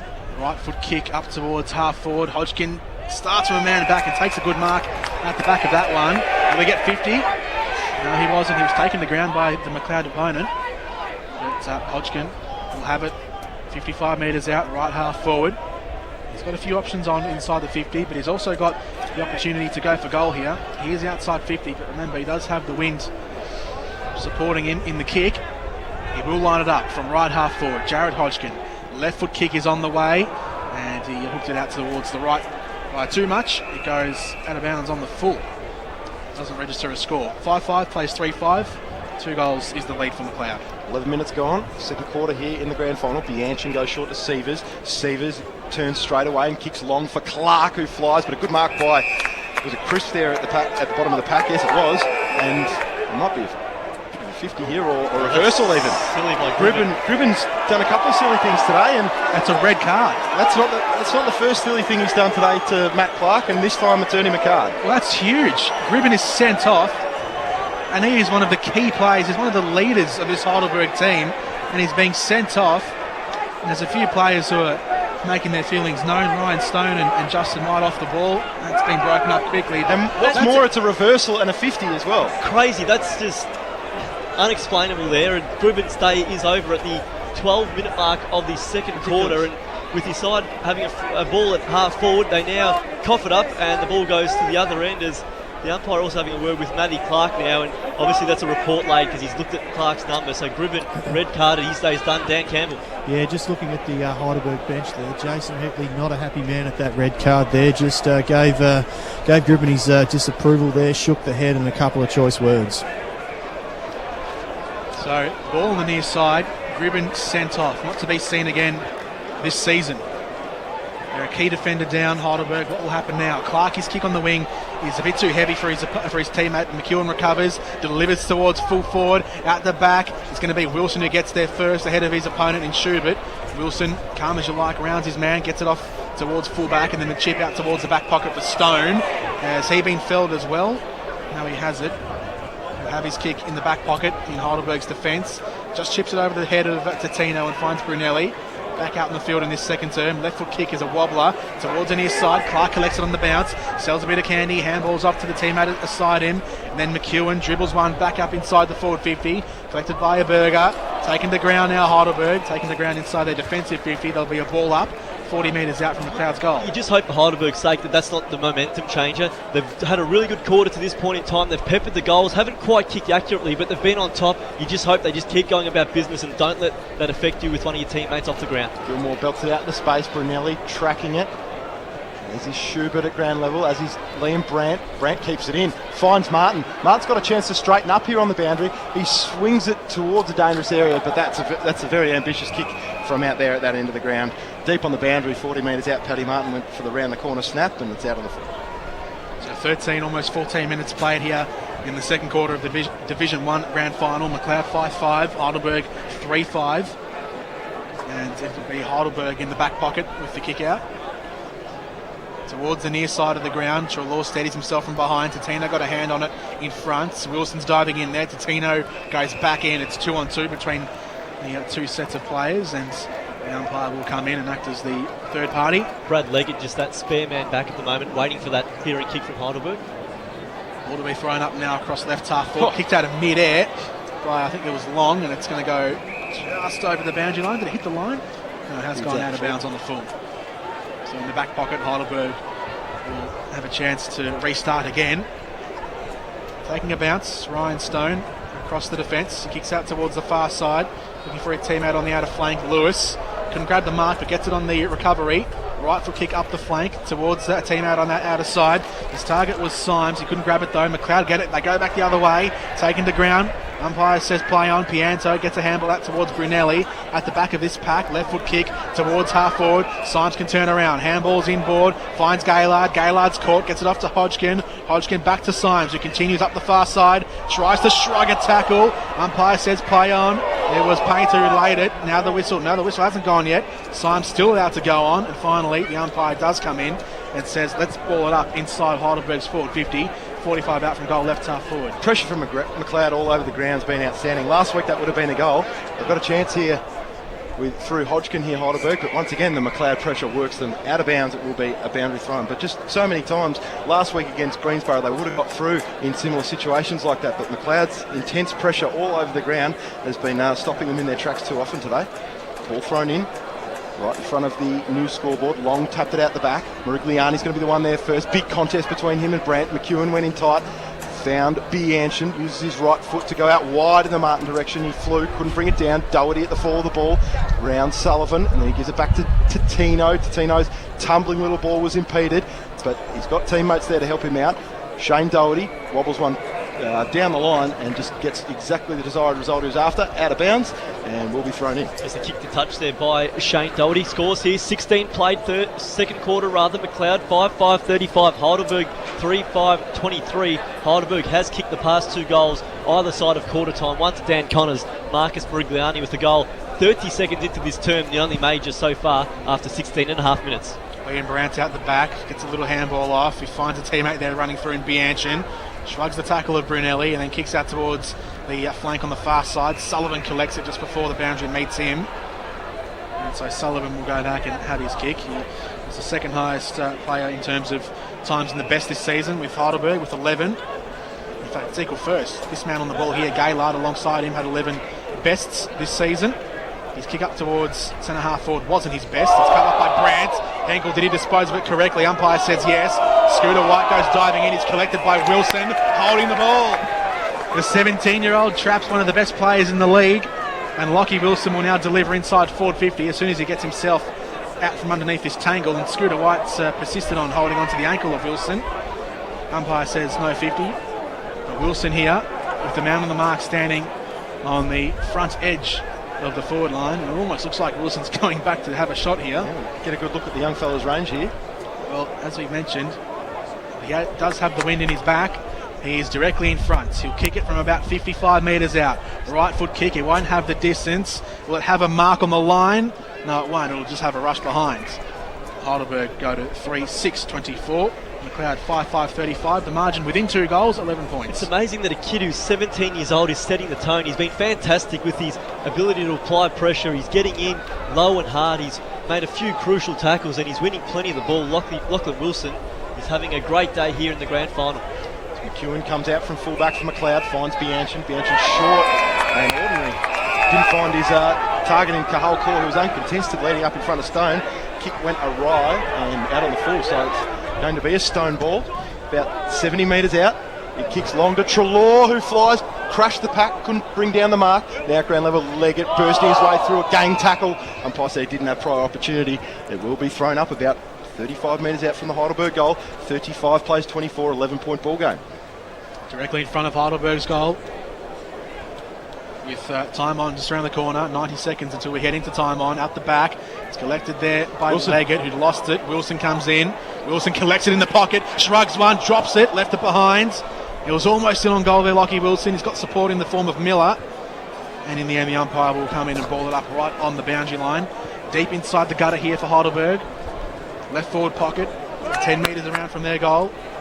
Ball thrown up. Finn doing the ruck work. O'Brien taps it down though for McLeod. Miller's there. Pianto diving in. Miller goes in again. Scooter White has him wrapped up, looking for a holding the ball call, but the umpire will come in and throw it up just in front of the goal square. Deep inside Heidelberg's forward line. They trail by 11. 19 and a quarter minutes gone here in the second term. McLeod got off to a fast start in the first, but Heidelberg have slowly worked their way back in the second quarter. Kick out from defence from McLeod comes out to the near side. Tino had a bounce, almost lost it. Handballs forward for Martin. Martin gets his kick away, but he's shanked it off the side of the boot. Sliced out over the line, and Ryan Stone will have the free kick on the near side out of bounds on the full. This term, guys, Heidelberg's added 1 goal, 4, plus had another one out in the full. McLeod has not scored. Symes floats into the spot nicely and takes the mark at 50. He's got Connors deep if he wants him. He's got Knight down there as well if he wants to go that way. He's kicked big goals against McLeod this year. He decides to go laterally a little bit to the hot spot about 30 metres out from goal. Clark flew. He was looking for Bow. No. Wilson at ground level. Sharks it. The 17-year-old to inspire the Burgers. And he's put it through. If he continues in this vein, he's going to win the best on ground medal. That's unbelievable from Lockie Wilson. Well, gee, they needed it from somewhere. I didn't think it was going to be the 17-year-old kid to set him alight, but sensational stuff by Lockie Wilson in this second quarter. He has really taken the game on, and McLeod, who have been on top for the most of this second quarter, haven't been able to contain him. He's burst away from them on a couple of occasions, and they haven't been able to stop him. Dan Campbell. Yeah, guys, just looking at the rotations, Heidelberg are going through them pretty quickly. Sam Gilmore just come on for Jordan Treloar, and of course they're really rotating Marcus Morigliani quite regularly. Probably going to be a war of attrition today. The fittest side will win, so they want to keep Morigliani fresh. Within a goal, Morigliani delivers inside forward 50. That was awesome play from the midfield. Firstly Gilmore, then Brunelli, then Morigliani, and the main man takes the mark on the lead. Daniel Connors takes it on the chest. He'll go back from directly in front. Heidelberg, after Lockie Wilson's goal, trailed by just the 5 points. Now Heidelberg for the chance to hit the front for the first time in this Division 1 Grand Final of 2016. Dan Connors, the main man for them this season, left foot kick, guides it through. Beautiful kick from Dan Connors, the most laconic action you'll ever find. And Heidelberg hit the front for the first time this afternoon. 5-6-36 the Tigers. McLeod 5-5-35 into time on a second quarter. 21 and a half minutes gone. The importance of winning the centre clearance, isn't it? That time there just streamed straight through the middle. We saw Morigliani kick the opening goal of this term in similar fashion. That time there it was the pass off to Dan Connors, and he's obviously one of the key players in this Heidelberg side. He hasn't let his side down on the set shot that time. He's kicked 2. The Bergs in front for the first time today, leading 5-6-36. McLeod 5-5-35. Brunelli was wonderful at that centre bounce. Here goes Morigliani again. Morigliani shepherds off of one to try and let Brunelli in, but eventually it just leads to a big pack at half forward for the Burgers. Who came charging out from centre half forward there for Heidelberg? Morigliani, and I think it might have been Gaylord. Almost had the biggest collision in the centre square. Symes, Finn set upon by a couple. Umpire says I'll have it. At 55 metres out from goal. 35 plays 36. Heidelberg with the lead for the first time of the day. Morigliani trying to work out a way of congestion again. It was smothered. Schubert's kick no good though. Finds Hodgkin about 90 metres from home. Goes with a medium length ball, and it's not a bad one. Almost finds, it does find Connors in the end, who takes the mark in front of Leggett. Can he kick it from here? It's a serious distance, this one. He's going to be going back from about 52. These are crucial stages in the game. Heidelberg's right on top here, and if they can kick another couple here, it could be the game breaker. Obviously they were down for most of this first half, but their last 5 minutes has been outstanding. They've kicked 2 through Wilson and Connors. If he can make it 3 goals in 4 minutes here, it gives them a really nice buffer heading into half time. And Connors couldn't wrap him up anymore over the last couple of weeks. He has been the most exciting forward in the Northern Football League Division 1 competition so far this year. And he's got a chance to prove that right here from 50 metres out. He launches a long ball. Is it going to get the carry? It will, but it won't be straight. Out to the right and out on the full. So McLeod to bring it back in from full back. Deep on the last line of defence is going to be Kane Shaw. Got O'Brien long if he wants to use him. Decides to go even longer than that for Clark and Lynch to set up. And Finn was the one who had hands on it. The ball came to ground for Liam Brandt. He had to go in hard, but it was Brunelli who won the hard ball. Gave it to Gaylord, and the vision from Gaylord to find Miller was outstanding. The work through the traffic from Gaylord, just sidestepped one and drilled the ball low and hard through the traffic to Miller. Beautiful work. Nick Lynch is getting up really proppy as well at half back for McLeod. Don't need that, the Kangaroos. Very important player, Nick Lynch. But in grand finals, you're going to expect a couple of bumps and bruises. Nick Miller, this is a mighty important kick. Would stretch the lead out to 7 points. And it put Heidelberg in a great spot just before half-time. It's not a bad kick from the vice-captain. It's a great kick. And Heidelberg stretched the lead to 7. Not only was that a good kick, that's a significant goal in the career of Nick Miller after coming back from his injury. Missed out in the 2014 Grand Final, which Heidelberg lost to Greensborough. Back in the side last season and playing in the Grand Final today after his long layoff. It's not only a big kick in the context of the game, but in the context of Nick Miller's personal career. Well done. 6-6-42 Heidelberg. McLeod 5-5-35. Miller extends the lead here for the Burgers. Their biggest lead of the game. Just the 7 points though. Still a close one. Half time not too far around the corner. Ball to be thrown up again for the restart in the middle. Long goes up, taps it down, Finn in there as well. Brunelli tries to come away with it, just dropped it, left it behind, bounces up in his favour. Wilson gets a good shepherd, delivers inside towards left half forward. Bianchi collects it on the 50. He rebounds off right half back. McLeod working their way up the far side on the flank, and Anthony Doherty's out there with his opponent in Aaron Crisp. We'll see it over the line. Centre wing, far side of the ground here at Preston City Oval. It's been an inspirational quarter from Michael Brunelli. We saw his leg got cannoned into at the end of the first quarter, and he hobbled off and didn't look like he was going to be right for the rest of the day, but he's come back on and he's been sensational, one of the instigators in this comeback here in the second quarter. 35 plays 42, Heidelberg with the lead. Wilson again at the back, was tugged on the shorts but still got his handball away, off to Gaylord, his skipper, his coach, up towards left half forward now, and it was Jared Hodgkin who was just out-muscled there, outplayed by Justin White. Ball goes out of play. Lachie Wilson coming off the ground now for a much-deserved break, but the whole quarter by Heidelberg, it's just been so tenacious, and if there was any concerns at quarter time with that 21-point deficit, well, there's certainly been alleviated, playing some fantastic footy, and have kept McLeod scoreless to this point in the quarter. We're now 26 minutes in. Painter thought he'd extracted it from the stoppage, but the umpire had just blown his whistle and said, I'll have it. Throw it up once again, right in front of the scoreboard. 35 plays 42, 7-point lead here for Heidelberg, and a snap is going to make it a bigger lead, a 13-point lead.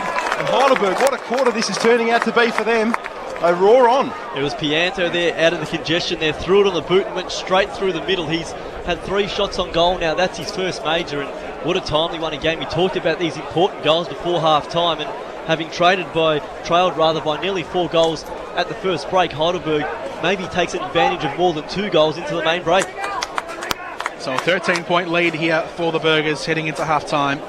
27 minutes gone in the second quarter. It has been all Heidelberg in this second term, kicking to the scoring end. Long gets the clearance out of the middle for McLeod, up towards Anthony Doherty at right half forward, being harassed by Aaron Crisp all the way to the line. The ball goes out of play across right half forward. 5-5 plays 7-6 in the season decider of Division 1. Live on your local station, 88.6 Plenty Valley FM. Jordan Canellis, Tom Flanagan, Samuel Zito, Dan Campbell on the boundary. Right half forward, ball thrown back in, flipped out the back there by Long, gets it off to Painter. Just gets a handball away, but it dribbles into the path of Jared Hodgkin, who is met immediately by McLeod numbers and taken to ground. It'll be thrown up on the wing, far side, hotel wing of this Preston City Oval venue. The premier finals venue of the Northern Football League. Ball thrown back up, Long taps it down. Brandt will get there first, but there's a holding call from the umpire, and Cahal Core will receive the free kick on the far side. The Irishman, whose brother Aiden plays for GWS in the AFL. He has a big final coming up next weekend, of course. Cahal Core on the centre wing, far side of the ground. His kick is a bit of a wobbler. Looking for Liam Brandt. He'll collect it. He recovers. Underground handball to Tino, who tries to back through traffic. His handball forward. There's a lot of congestion on that far side of the ground. Heidelberg locking it up before the half-time break. It'll be another stoppage. 35 plays 48. It's a 13-point ball game. 28 and a half minutes gone. Approaching half-time here in the grand final. And a free kick off to Chris Long. He's got it about 70 from home. A late chance for a score here for McLeod. He lays it off to Brandt. Brandt doesn't get his kick away in time. So the score will remain 35, 5-5-35 McLeod to Heidelberg 7-6-48 at the long change. It's been a brilliant half of footy. McLeod made all the early running, but Heidelberg have come back hard in the second.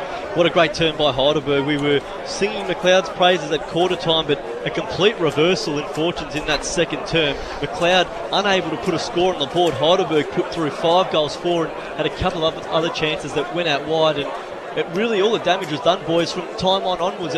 As we ticked into time on, it was actually McLeod leading by 11 points, but Heidelberg kicked 4 goals in 6 1/4 minutes and turned that 11-point deficit into a 13-point advantage. And maybe the game-changing 6 minutes in this contest, boys. Yeah, that was huge. Unbelievable stuff from Heidelberg at the back end of that quarter. They looked a bit slower and more lethargic and just not at the pace of McLeod in that first term and for parts of that second quarter as well. But gee, didn't they get it going there at the end? I think they were inspired a little bit by young Lockie Wilson. I thought his efforts were fantastic.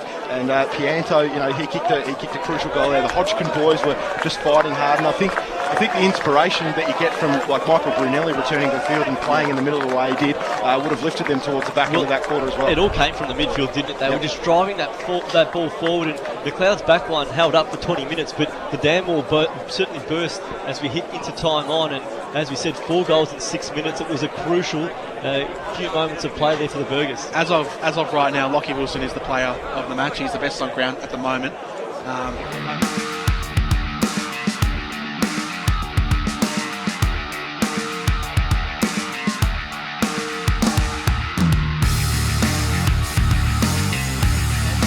Those 2 goals, which have given them the advantage at half-time.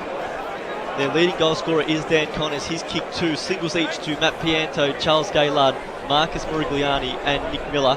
And for McLeod, 2 goals to Lucas Hobbs and to Patrick Martin. Also another one to Hamish Painter. And McLeod's last goal now, boys, came at the 23-minute mark of the opening quarter. That was, of course, when Lucas Hobbs kicked the goal on that great coast-to-coast play that involved Brad Leggett and Shane Doherty. So it's been a while between drinks for McLeod, but they now kick with the aid of the breeze. And you certainly feel if Heidelberg can kick any goals in this quarter, it's certainly crucial. You almost feel that 1 goal to that end is worth 2 or 3. And if they can certainly be within a couple of goals at 3/4 time, you feel Heidelberg will be fancied at the last change. But big term coming up. It is the premiership quarter in the third, and it is McLeod kicking with the wind, trailing by 13 points, but looking to get an advantage in this third quarter. For McLeod, somehow they have to muster a lead in this third quarter, or it will be very tough in the last. For Heidelberg, they just have to do what they did in the second and continue to push on for the victory. They lead by 13 points. We know McLeod are going to come hard at them here in this second half. It's been a great half of footy so far, and it should be another great one coming after this half-time break. The umpire getting ready to hold the ball aloft. Second half in the Division 1 Grand Final about to get started. And up goes Chris Long and Michael Finn. It is Finn who whacks it out the back. Hobbs is in there. He's gone in the middle of the ground and gets the first clearance of the third quarter. Paddy Martin's able to take it. He's able to shrug away from a couple. Paddy Martin! He's kicked another one. He's got 3. The first goal of the third quarter to McLeod. And they are roaring right back into it. Perfect start for them. 15 seconds. 15 seconds is all it took for McLeod to score the first goal of the third term. And Paddy Martin did it. That's his 3rd goal of the afternoon, and he is turning into that. I guess if he keeps it on going in this third quarter, he's turning into that game breaker that we're speaking about in the pre-game show. McLeod, their first goal since the 23-minute mark of the first quarter. It's almost a quarter and a half since they've scored a goal. Incredible, isn't it? Don't score in the second term. Takes them 15 seconds to get on the board in the third. Back in the middle for the restart here at Preston City Oval. McLeod with the first of the third quarter. Gilmore taps that one down. Brunelli just lets it go by for Morigliani, who was driven into the turf by Totino. The ball gets dribbled up inside the forward 50 here for McLeod. At the back, Bauer puts his head over it, does well to fight for it. Martin takes him to ground. Brunelli collects. Off to Luke Hodgkin, a string of handballs out of defence. Now Sullivan gets it on the right boot, chips it up over to Pianto, who marks it on the logos on the near side. Pianto goes back and takes his time with the kick, sizes up his options. On the right boot towards half forward, and Morigliani sets himself underneath it.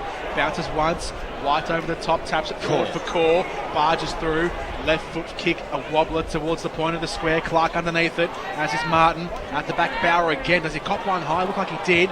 No free kick though, paid by the umpire. Bauer's turned it over. Hobbs delivers inside forward 50. He's looking for a target. The target was Anthony Doherty, but Sullivan gets back with calm heads. He goes up the middle. Pianto marks, defensive side of the circle. Handballs to the outside now for Symes. Symes bounces one in front of Gaylard, gets it back Symes. Left foot kick inside forward 50. Out in front of Connors, has to go chasing after it. Ankle gets there first. Collected by Trelaw. Handballs back into traffic. Finn has to punch it forward. Collected again by Heidelberg. Schubert at the back. And now McLeod will look to release through Schubert. Free kick on the ball. Whistle's gone, and it's going to be a Heidelberg free kick. Played, allowed to go on, delivering inside towards the goal square, mark not paid. Out the back, Finn. Handballs off to Luke Hodgkin, sizes one up, drifts out to the right. The threes was a killer right there at the end. It looked good for 90% of the journey, but just late, as Tom said, the wind just got a hold of it and the ball faded to the right-hand side. Minor score there for Luke Hodgkin, but not a bad effort from the pocket. And again, that pressure from Heidelberg, just immense. A big tackle on Schubert and also through the middle of the ground as well. And they now lead by 8 points, 7-7-49 to McLeod, 6-5-41. And then McEwen launches long up the middle looking for Hobbs and Long. They brought it to ground. Now Sullivan working hard here for the Bergs. Sees Brunelli out the corner of his eye. Great vision. And Brunelli goes in deep inside forward 50. But the only man there is Brad Leggett. He takes the relieving mark and releases Scooter White, a man who I put the Moz on and said needed to get involved here in this third quarter. He has. He's given it to Clark. He couldn't bring the mark down. Now ground level Kahal Kaur, experienced player, kicks it long and high. He's made Bianchin work really hard for it though. Sorry, Hobbs. He couldn't quite get there in time. Big Mick Finn sits underneath it, takes a good intercept mark between wing and half back. Score currently leads 41-49. 8-point ball game in favour of the Bergs. And Finn lopes away and then kicks long up towards centre half forward where Jared Hodgkin sits underneath it, leaves it for Pianto. He wants to get a handball back out to a teammate, does find Jared Hodgkin. His little chip into the corridor, finds Gaylard in a bit of space. He's got Stone. Stone's got a teammate in Crisp as well who uses the ball with a big high one up to Morigliani. And he's taken the mark at the 50. And he can go back for what would be a very important kick into the wind.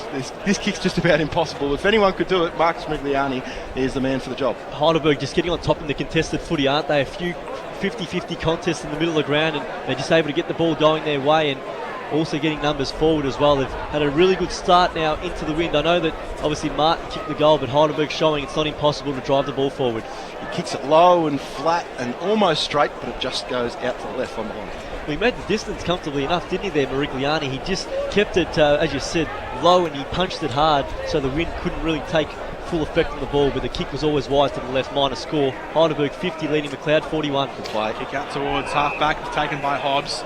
Overlapping his painter. Kick up towards right half forward. Looking for Clark, who's been on Bauer all day. Clark taps it forward. Bauer collects Clark. Clark hits a handball away inside forward 50. Doherty will track it down first. He can't collect it though. Can't get a good handle on it. Tries to keep it in the field of play. But the boundary line was fast approaching. Ball will be thrown back in. 10 metres around from McLeod's goal. It's 6-5, plays 7-8. 5 minutes into the third term. McLeod had a lead as big as 26 points in that first quarter. And it was pulled back to 13 at half-time by Heidelberg. Ball thrown back in, tap down. In there is Shaw, trying to get the kick away. Heidelberg with numbers. Sullivan working his way through traffic. Hands it off to Hodgkin. Hodgkin a high one towards half-back. Hasn't cleared defensive 50 yet for the Tigers. Pianto knocks it back into the path of Sullivan. Couldn't get an effective handball away. McLeod are on it here. This is Tino, driven into the pack, driven into the ground. Umpire will come in. He'll ball it up right in front of McLeod's goal. 20 metres out from the sticks. Ball thrown up. Shaw tapping it down to Tino, coming through, trying to collect it. The ball's going to go to turf again. Tino's wrapped the locks up into a man bung for the third term. 41 plays 50, margin is 9. Again we throw it up. Again in front of McLeod's goal to Tino. Again tries to get his handball away. In the end, Finn gets the clearance into the back pocket. It'll bounce once in the pocket over the head of Clark. Clark recovers well. Bauer takes him to ground. What a battle that has been today. Matthew Clark against Paul Bauer. Two experienced campaigners going head-to-head, locking horns. Paul Bauer, obviously an AFL player with Carlton. Matthew Clark has played VFL with Coburg. Returned full-time this year to McLeod's lineup. Ball thrown back up again. It clears 50. Hobbs will track it down. He's got the headband on. Swoops upon it. He lines up the left foot kick. It's swinging back towards goal. Has it got the carry? It's got the touch on the line. A rush behind. McLeod 6-6-42. Heidelberg 7-8-50. 8-point ball game. Berg's bringing in from full-back. Oh, it's a dangerous one. Gaylard couldn't take the mark. Now Shaw gives it off to Brandt. Brandt snaps towards the goals, and again it falls short, just like the Lynch one in the first quarter. Now Morigliani goes out wide. Lovely ball use from him, and he finds Jared Hodgkin, right half-back. 8-point lead here to the Bergs. Jared Hodgkin with the footy, goes the long one up towards the wing. Search a kick for Treloar, who's underneath it, but the mark taken by Big Long. Big Chris Long takes it about 70 metres from home for McLeod. He's got McEwen on for the switch if he wants to use him. He's not going to decide to go that way. He's going to go up down the line, looking for Shaw to fly. He went up, brought it down for Reed Brandt, but he couldn't take possession of it. Quickly cleared by Heidelberg. It's going to come back pretty quickly. McEwen's been able to retrieve it. And then he goes long with the left foot. Really long with the left foot, but out to the left. 6, 7, 7, 8 here at the grand final. He's certainly got the leg on him, McEwen. Obviously, the big move's been made, though. Kane Shaw going into the ruck and also moving forward as well. It was a crucial move in last year's grand final, and Gary Ramsey hoping that Lightning can strike twice. From fullback, Heidelberg. They reload to go out towards the right half-back flank from the kick-out. Collected by Sullivan. Handballs inboard to Finn. Finn almost trapped as he got the handball away to Hodgkin. Jared Hodgkin into the middle of the ground. He's got Miller. Heidelberg can open up Preston City Oval now. Miller runs in on 50, delivers to full forward. Connors one out with O'Brien. O'Brien holds him off. Connors trying to get it onto the boot from ground level. It's very well done there from O'Brien. He offloads to Henkel, and Henkel across full back. And Star O'Brien. He finds McEwen, who takes the mark just inside defensive 50. He's got Martin working for him on the near side wing. McEwen decides to go longer to the logos on the near side. Clark out the back, went for the mark, got it on the second bounce. Handball's inboard now to Brandt. Brandt on the left boot, hooks it around the body, looking for Anthony Doherty. Front position with Symes, who takes the mark on the 50. That's the beauty of Adam Symes right there, isn't it? He can take those marks off half-back and just set up Heidelberg across the half-back line. Earlier on, O'Brien did really well, but Connors still nearly took that mark as well. Just such a mercurial player. Lewis goes long down the line, only as far as Lynch. Wants to go with it straight away after taking the mark. Good contested mark from him, and then long to a dangerous area. Cause underneath it, brings the ball to ground, couldn't quite take the mark. Sullivan got crunched, and going to get a free kick at centre half back. It was an accidental crunch. He slipped over and just ran straight into a steam train in Liam Brandt going the other way. So Bergs from half back. He's recovered nicely, and Sullivan, and he moves it out towards Miller, who thought he might have had it on the juggling attempt. Umpire said no, and now it's locked up underneath he, Scooter White, and a couple of others. 9 minutes played, third term here. It's McLeod 6-7-43, Heidelberg 7-8-50. The premiership quarter so far, McLeod adding just one goal. Heidelberg led by 13 at half-time. The margin now back at 7. Finn knocks it down. Totino's been busy in the congested situation. Umpire will come in and ball it up. Just in front of the centre circles, favouring McLeod's attacking half of the ground. Brunelli lurking around this pack as Shaw and Finn go up in the ruck battle. Finn wins it down. Totino's there. Finn strips it off to Tino, and then handballs forward to Jared Hodgkin. The right footer inside the forward 50, looking for Connors. Connors out muscled 2-1. He's hit the deck pretty hard as well, Connors. We'll keep an eye on that one. There's 2 players down, 1 for each team. O'Brien's kick was smothered. It goes towards the boundary. Connors is crawling back to his feet. I think it's Leggett who might be the other man down. Leggett was the player running back with the fly to the ball. All players had eyes only for the ball, but Dan Connors is still on his haunches at the moment. Both trainers getting across to the Heidelberg forward. So ball to be thrown back in now across right half forward for the Tigers. Totino is the only man who went after it. Handballs off to White. White forward now for a teammate on the outer side. And Doherty inboard now to Brandt. Brandt has one. Brandt has a bounce. He's got Wilson closing him down. Brandt delivers to full forward. Underneath it, Lynch is there. Punch backwards by the Heidelberg defender. It'll make its way to the line and just drift out for a throw-in on the far side. Again, it was a great chase there by Lockie Wilson as well. Just applied that really good pressure on Liam Brandt and forced him to kick earlier than he would have liked. A great chase down by the youngster. So throw in 5 metres around here from McLeod's goal. To the top of the goal square, tapped down by the Heidelberg ruckman Gilmore. Painters worked his way through the traffic to the line. He gets it. What a goal. He was swung around in a tackle amongst the stoppage at the top of the goal square. The umpires confer, and it is a goal. Hamish Painter. He has another grand final goal to his name. 2 to his name for the afternoon. He's got 62 goals for the season. Dan Campbell at ground level. Interesting to note the Dan Connors incident just before. He just seems to be stretching his right quad. So he's obviously copped a bit of a knock there at that last contest. He's up, but the initial hit, he wanted to get up, then he fell down again, then he got up again. So one to watch. Right back in the middle. It is a hot grand final here we've got in the third quarter. McLeod roaring back into it. Probably need to establish a lead though here in the third, because the Bergs will have the wind in the last. Charging through there was Gilmore. Hobbs was able to get his hands on the footy and then had to socket it off the ground up to half forward. Martin has his hand on it. He's able to almost lock it in. Knight had his hands on top of the footy as well. He was locked up. So about 50 metres out from the McLeod goal will have a stop. It's amazing, obviously, the side with the wind, scores more, but it's amazing how much that side with the wind's also getting on top through the midfield and driving the ball forward. Whoa, what a tackle that was from Tino. It was a pretty hefty challenge, almost allowed to be illegal in rugby league. The man was in the air and he collected him around the midriff. Ball to be thrown up now, right in front of McLeod's goal. They lead by 1 point after the last goal to Painter. Symes was collected as well in that pack. Wilson at the back, Clears it out from defence up towards right half back. There are 2-on-1 here in favour of McLeod. Schubert and Leggett working in tandem. Leggett on the right boot, floats one inside the forward 50, looking for a big grab. They all fly. No one can take it. Wilson front and centre, leaves it behind. Handball inboard now from McLeod, looking for Painter. He shrugs one, he breaks a tackle, and he shakes the kick. It might still dribble through here. No, it doesn't. It goes out to the left-hand side. I don't think it took a finger on the way through, so it might have gone through for a goal if it had straightened up. But as it is, level game, 7-8 apiece here at Preston City Oval. Fired up in this third quarter. Hamish Painter really getting himself involved, immersing himself in the contest, and that kick out from fullback is really ordinary, out in the full, and it might be Scooter White to take the kick. It was Irving who kicked it out. He just Cahal Core, even better. He just let it sit up a little bit, didn't he? And if the wind gets a hold of it, it's really going to take advantage. He had to really punch through the ball there and just let it sit up there, and unfortunately for he, it's gone out of bounds on the full. It's a wonderful set shot from this position, Cahal Core. Seen him kick many from out here. So in he comes, 1, 2, 3, 4, 5, 6, 7 steps. Plenty of air in the kick. Is it straight enough? Oh no, it's out to the left and behind. So with that point, McLeod takes the advantage of this grand final. 7-9-51 the Roos, Heidelberg 7-8-50. The short kicking didn't quite find its way to Wilson. Lynch snapping ball is missing, and the Roos are peppering without putting the ball through the big sticks in the past few minutes.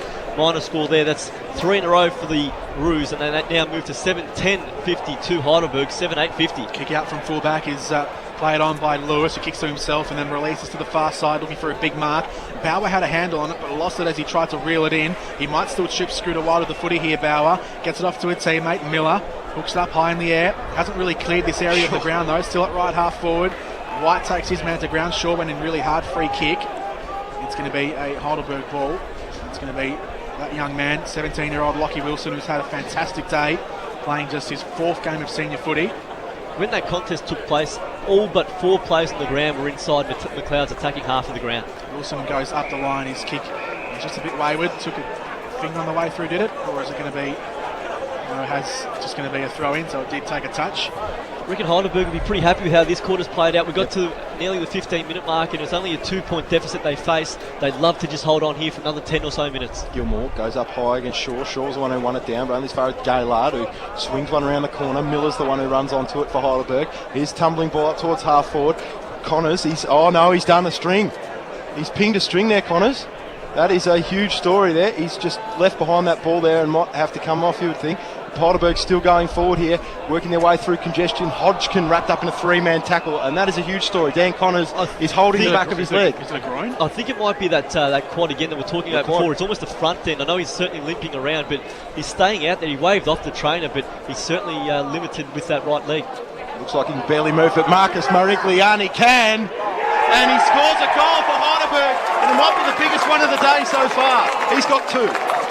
Great play, Marigliani. We've seen Painter do it a couple of times. That time at the other end, he just streamed, hit that pack at full pace, took the footy at full flight, and ran through and kicked a massive goal. He's kicked 2 like that this afternoon, and that's a decisive blow for Heidelberg. 8-8-56 the Bergs. McLeod 7-10-52 at ground level. Dan Campbell. Yeah, Dan Connors not in a good way here. He's limping off the ground next to the trainer. He's in a lot of trouble. How many players in this grand final have been battered and bruised? We had Nick Lynch in the second quarter, Michael Brunelli in the first, and now Dan Connors, another one of these star players, off the ground. From the restart, Painter gets the clearance away to the near side. McEwen paddles it to his own advantage on the wing. Can't collect it quite yet. He's got Hodgkin hot on his tail. Gets a decent enough shepherd from Shane Doherty. McEwen recovers. Left foot kick high up and under towards fullback, and Marigliani doing work at both ends of the grounds. Just scored a goal. Yep. Just scored a goal, and now he's back in defence, taking an interception mark. Marigliani spreads it to the near side. He finds a man on it, left half back. It's Irving. Smart play. Heidelberg, if they just chew up the rest of the seconds in this quarter, they're going to put themselves in a good position at 3/4 time. Still a bit of a way to go though before 3/4 time. It's 10 minutes until the end of the term. McEwen is in and under, getting the handball away. Off to Anthony Doherty, hooking kick, squaring it up to the top of the goal square.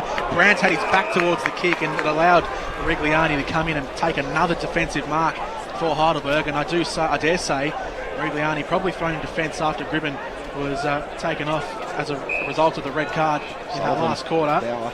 Sullivan offloads now to Bauer. Bauer gets it up towards left half. Finn, what a grab. He was sandwiched between 2. He was knocked hard on the shoulder by a McLeod opponent, gets it off now to a teammate, right foot kick inside forward 50, turned over, and as Marcus Merigliani did at one end, Lawrence Schubert does at the other, intercepting Mark the McLeod. So Laurie Schubert, centre half back, goes long to the outer side, Kramer's Hotel side of the ground. He's got Paddy Martin contesting for him, bringing the ball to ground for Brandt.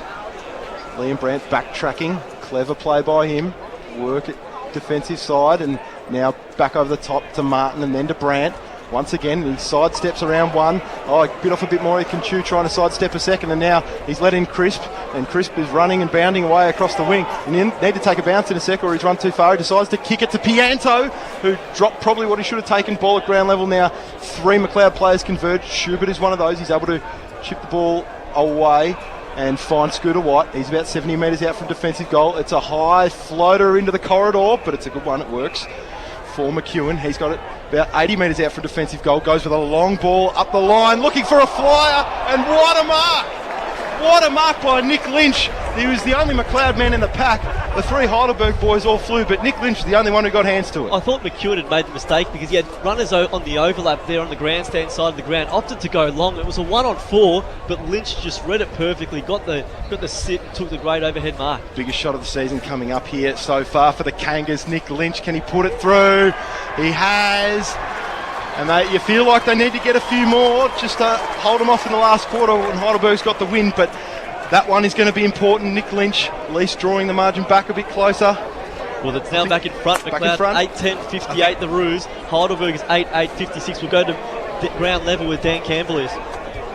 Yeah, Dan Connors has just received heavy strapping to the front of his quad there. He's been in the arms of the trainers. He's up and about now, which is good news, and he looks like he's going to go back on. It's Lynch's first goal of the day, 1 goal, 2 for him. I think we've been so engrossed in this battle in front of us that we barely acknowledge the scoreboard. Yeah. The lead has swung back and forth in the last couple of minutes, and McLeod now regather. Merigliani gets the clearance from the middle. He gets it inside the forward 50. Trelaw takes on the bounce, overlapping with Gaylard. Gaylard keeps it low, dribbling towards goal. It goes across the face, and in fact doesn't even reach the behind line. It goes across the face and over for a boundary throw, and as we see Daniel Connors trying to run out the injury on the sideline beneath us. So just about to tick in shake it off. time on here in the third quarter. 19 minutes and 50 seconds gone here in the third. It's a 2-point ball game. McLeod have just reclaimed the lead.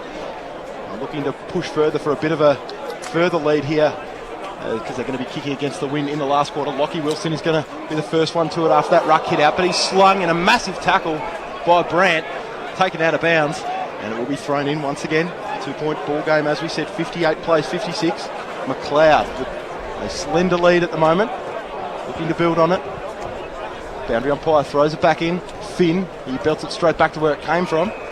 Just at the moment, guys, Sam Gilmore's just that man resting back at centre wing, unopposed. So Heidelberg realising now they just want to restrict any potential McLeod scores, and Sam Gilmore just sitting the kick and a half behind play. Doherty and Reid Brandt haven't had a hell of a lot of the footy today. That's Shane Doherty.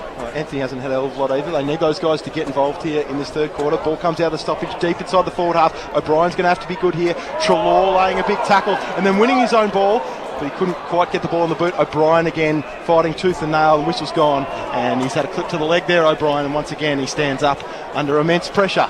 He goes long out towards Shaw. He flicks it on, looking for Doherty of the Anthony variety. He had to lay a tackle because one of the Heidelberg players took possession and then handed off to Bauer. Bauer wheels around one, then goes with a high left footer up in the Wilson direction. Is he going to get there? No, the boundary gets there first. So we've now gone in this third term 21 minutes. It's McLeod 8-10-58, Heidelberg 8-8-56. This term McLeod 3 goals, Heidelberg 1, and it is a 2-point lead to the Roos as we tick over 21 and a half minutes. It'll be thrown back in across right half forward. It's punched forward to the wing by the McLeod players. Taken on the outer side by Doherty, wheels around on the right boot, sends a long one towards centre half forward. They all fly. The kick was heavy at the back. Heidelberg will get there first through Irving. Back across the face of goal to Lewis, who finds Crisp now, who's been quiet. They get a free kick, play on advantage. Crisp floats one out to the near side into no man's land. McEwen has to rise high to collect it. He's dragged to ground. A great tackle by Will Knight, who's been quiet all day.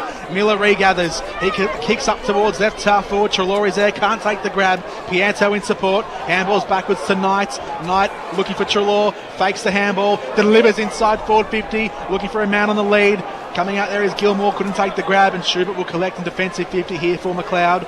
Loops a handball over the top towards Henkel. Henkel smashes it on the boot towards the near side. Good mark taken by Shane Doherty, and now McLeod have wheels. This is Shane Doherty on the right boot. A kick, a high one towards right half forward. Lynch is there, can't take the grab. The boundary line closes in quickly. Martin traps it on the turf, gets it off to Clark, looking for the inbound handball. It's been picked off by a Heidelberg man, and Chris will see it over for a boundary It really throw-in. is a game of millimetres, isn't it? Will Knight running in towards 50 there, had both Jared Hodgkin and I think it was Finn leading out on the lead, and it just pitched in between both. He hits one of those. Heidelberg has a shot at goal. Now they have to defend Brimley with the ball deep inside McLeod attacking 50. Wonderful game of footy we've got here, deep in the third quarter. It is hot and heavy in the grand final. Jared Hodgkin handballs it out the back of the stoppage, looking for Miller, but he only found Brandt. Brandt swung one around the corner over the head of Anthony Doherty, couldn't get up high enough. Now Symes works his way through the core tackle, handball back to Miller. It's a dangerous ball, and there's a hold on Chris Long, and he's a pretty penetrating kick too. With the wind behind him, you give him half a chance. Oh, he decides to give it off to Bianchin, who's also a pretty reliable kick. His short ball in the white direction doesn't find him. Hands and knees was Hobbs, couldn't quite pick it up either. Brandt laid a big tackle again. There will be another stoppage deep inside the McLeod forward half. Dan Campbell at ground level. Is the wind still a factor down there? I'm looking at the trees off in the distance. They don't seem to be rustling too hard. Yeah, look, the wind's changed a fair bit. Early on in this game, it was really favouring that City end, but now it's more just swirling around, so it's having an impact right around the ground. Sun's back out here at Preston City Oval. Hobbs is down there trying to collect the footy. And in the end, it's Chris Wood carries him over the boundary line to be thrown in right in front of our commentary position. Right half forward, broadcast side of the ground. 58 plays 56. A 2-point ball game in the season decider of the top flight Northern Football League. Right half forward, ball thrown back into Tino, hands it over the top. Cut off there by Sullivan. Sullivan, his handball was cut off by Martin, and Martin puts it out of bounds on the full. Inside Heidelberg's defensive area. They'll have the free kick, the Tigers, from the left back pocket. They've just done enough here, Heidelberg. They haven't been able to get the ball in their forward half very often in the last 10 minutes, but they haven't allowed McLeod to put scoreboard pressure on them. The ball has been in their back half, but they haven't conceded just yet. It's a long one out from fullback from Symes, searching for Sullivan, who rises high and might have pulled in one of the best pack marks you'll see. He's been Absolute great ripper today. from Sullivan. He's been very good today, He's Sullivan. been great all season. Actually, coming into today's game, he's been in their best in 11 of his last 12 games. Miller goes up the line looking for Hodgkin, over his head Bianchin. Oh, he was flat-footed. Lockie Wilson, the youngster, wasn't. He was charging hard at the contest. Gives it over to his skipper Brunelli. His high one is under pressure and straight in the arms of Leggett, who goes long down the line, but just pitches inside the boundary line. In the end, it works out very nicely. So the ball at right half forward for McLeod, kicking to the City end, 60 out from its goal. McLeod 8-10-58, Heidelberg 8-8-56, 25 minutes played, third term. Deep into time on, three-quarter time, not too far around the corner. 2 points of difference. Ball thrown back in. Long and Finn doing the ruck work as they have done all day. Finn taps it out the back. Brunelli head over the footy, trying to collect it. And slung out over the boundary by Lucas Hobbs. Two of the Northern Football League's greatest midfielders of the modern day, carrying each other over the boundary line. Just forward of centre wing, near side of the ground, and a bit of grappling and jumper punching going on between Hobbs and Stone. Ball thrown back in. Finn has a good grab on Long. Finn taps it out the back. Schubert is there. Neither can get a clean grab of the footy. Umpire comes in, and it's just going to be a ball up at the front point of the centre square, near side of the ground. Right half forward here for McLeod. Painter and Lewis going at it off the ball, and Lewis ill-disciplined there. He tried to clobber Scooter White in the back, and as a result, Scooter White has a free kick at the back of his pack. So right half forward, White loads up on the left boot, kicks it to the top of the goal square. They all come flying in, it takes a touch, and it's going to be carried out over the behind line for a minor score. McLeod, they register one more, 8-11-59 McLeod. Heidelberg 8-8-56. It's a 3-point ball game in favour of the reigning champs. We've gone 26 and a half minutes in the third term. Grandstand finish, all really set up for this contest, isn't it? It's McLeod with 3 points ahead. Heidelberg the kick with the wind in the last quarter. McEwen can trap it here near the boundary line, centering balls and go right to the line. Irving smacks it through for a minor score, and it's McLeod 8-12-60. Heidelberg 8-8-56, and still Dan Connors tries to pace through the interchange bench, but every time he runs, he just keeps shaking that head as well. I'm sure, though, they'll still give him a chance in that last quarter to at least have some influence on the game. Irving exits the back 50. Wilson roves it off the hands of Bauer and then goes long down the line looking for Big Gilmore, who's almost able to clunk it, but O'Brien once again keeps his feet at ground level. He's able to piston a ball into half forward, but it was intercepted there by Lewis, who wanted to work hard after he gave away that free kick before. Trelaw crashed in hard, but only as far as Tino at ground level. He gave it off to Laurie Schubert. Schubert's got a couple of men free here. One of them's Clark, and he takes the mark about 20 to 25 metres out, 45-degree angle, and this should stretch the lead to 10 points late in the quarter. We talk about game of inches. Unkind bounce for Heidelberg on the far side allows Schubert to crash through, and now he's spotted up Matthew Clark. A big kick approaching three-quarter time. And this is really Clark's first clean opportunity of the game as a three-quarter time siren goes, but you notice he took that mark without Paul Bauer. I don't know where Paul Bauer is at the moment, possibly on the bench. So after the siren, Matty Clark to give the Kangas a 10-point lead going into the final change. All 18 Heidelberg players surrounding him on the mark. Has he brung it back enough? No, he's put it out to the left, and the Heidelberg fans love it. It sets up a great finish to this grand final, I should say, in Meadows Greyhounds Division 1.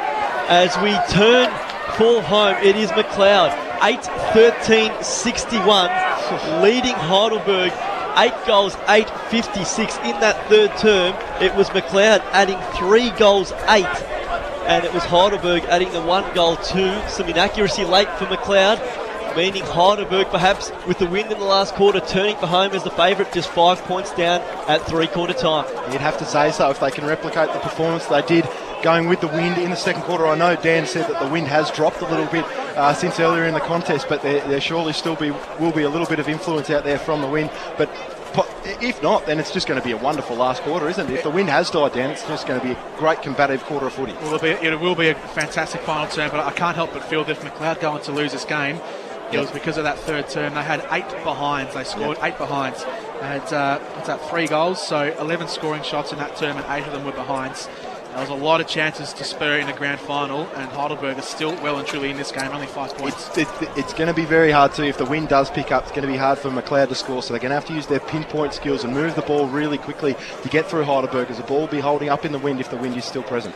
Massive finish coming up here to the 2016 Meadows Greyhounds Division 1 Grand Final. At three-quarter time, McLeod 8-13-61 leads Heidelberg 8-8-56. You are listening to the 2016 Meadows Greyhounds Division 1 Grand Final here on your local station 88.6 Plenty Valley FM. Three-quarter time here in the 2016 Meadows Greyhounds Division 1 Grand Final. McLeod 8-13-61 leads Heidelberg 8-8-56. Boys, massive final term coming up. We feel that Heidelberg has the win in the last quarter, but over the journey of the game, we've seen that as it's progressed, that more and more opportunities are becoming for the side kicking to the market end, and Heidelberg certainly they turned there, only kicked the 1 goal, but were able to get the ball forward a few times, just a bit unlucky to not get more scores on the board. It is a massive last term coming up here. McLeod turns for home, 5 points ahead. I just wonder if it was McLeod who won the toss, wasn't it? It was. I just wonder if that decision to kick to the city end in that first term was a good choice or a bad choice. I know a good start is always crucial in the grand final, and it's arguably what's keeping them in front here at three-quarter time, but I think you want to come home with the win in a situation like this. I'm the opposite. You'd want to kick the win. You don't want the ball, the wind changing, and also, as you say, a situation like a Trent Cotchin a couple of years back where they were 10 goals down at quarter time, the game was over. So I think that they made the right call there. But the issue between my footy knowledge. Heidelberg has certainly lifted since quarter time here. Their second term, they blew the game open with 5 goals to zip, and it gave them that advantage. That term there, they just held on for dear life, and they restricted McLeod to 3 goals. Boys, we talk about the McLeod misses in that term there. Will it come back to bite them? I think neither side even wants to worry about that at this point in the game now. They just know you play the best 30 minutes of your life in the next quarter, and you're going to be on that dais at 5 o'clock this afternoon holding up the Premiership Cup. It's as simple as that.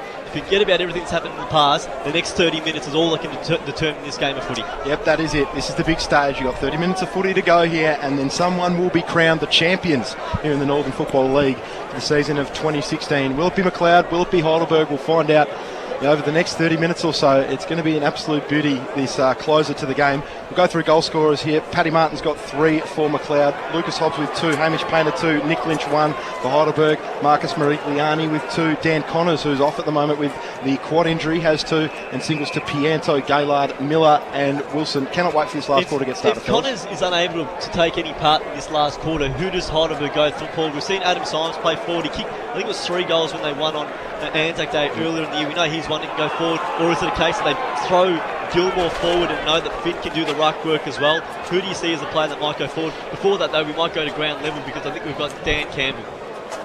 Dan, have you got us? And we might throw to Dan in a moment's time. But Dan, we've got him now. Dan Campbell, ground level. Thanks, Sam. Down here at ground level with Gary Ramsey. After addressing his team for the final time in 2016, Gary, a passionate three-quarter time message, a slender lead, hands, hands, hands was the main message. Yeah, we're gonna run at them, we're gonna run fast, and we're gonna run quick. History on the line here with back-to-back beckoning. Looking forward to it. Thanks, Gary. How's that for a message? That's definitive from Gary Ramsey. We are going to run. We are going to use hands. It's not, oh yeah, we might do this. We'll look at picking Heidelberg off here. No, we are going to run. And if they are going to win against this Heidelberg side, that is the way to win. They've got to get their runners involved. They've got to get Scooter White breaking the lines, Laurie Schubert charging down the outside, Liam Brandt, Shane Doherty getting involved with forward opportunities. It's going to be so important to see those guys get involved. And that's away from McLeod. Obviously for Heidelberg, I guess the message would also be not to just blaze away and expect the win's going to do it for you. You have to win this game of footy as well. So I think now it's 2 sides, both out there having to win. Neither side there out to defend a premiership, so to speak. Both sides have to attack this contest and can't expect conditions to do it for you. We couldn't be, we could hardly be more evenly poised as we turn for home. 3/4 time, McLeod 8-13-61 leads Heidelberg 8-8-56. Of course, Heidelberg's been down to 21 players since the midpoint of the second term. You wonder whether limited rotation plays a factor. It hasn't to this point of the time. Of course, they came through last week's preliminary final, which is a bruising game as well. Do they have the run in the legs, or can they overcome all of that and go on to become the 2016 Division 1 premiers? Of course, Heidelberg looking for their first flag since 2009. McLeod hoping to be the first side since Heidelberg to win back-to-back premierships. We'll know in half an hour's time. And as we turn for home, it is McLeod 8-13-61 leading Heidelberg 8-8-56. Tom Flanagan, Jordan Canellis, Dan Campbell and Samuel Zito bringing you all the action throughout the afternoon and into this last quarter, and it's a grandstand finish to the premier game in the Northern Football League in 2016. The umpire looks around, all spectators are off the ground. We're ready to go now for the final term in the 2016 Northern Football League season. This is just the second time these sides have ever met in a Northern Football League grand final. The first time was last week. 2 weeks ago, it was McLeod who won on that occasion. We are underway here in the second meeting between these two sides in the final stage. Northern Football League match of the day, final term coming your way. 61 McLeod, Heidelberg 56. It'll be a secondary stoppage right from the middle of the ground for the start of the second term.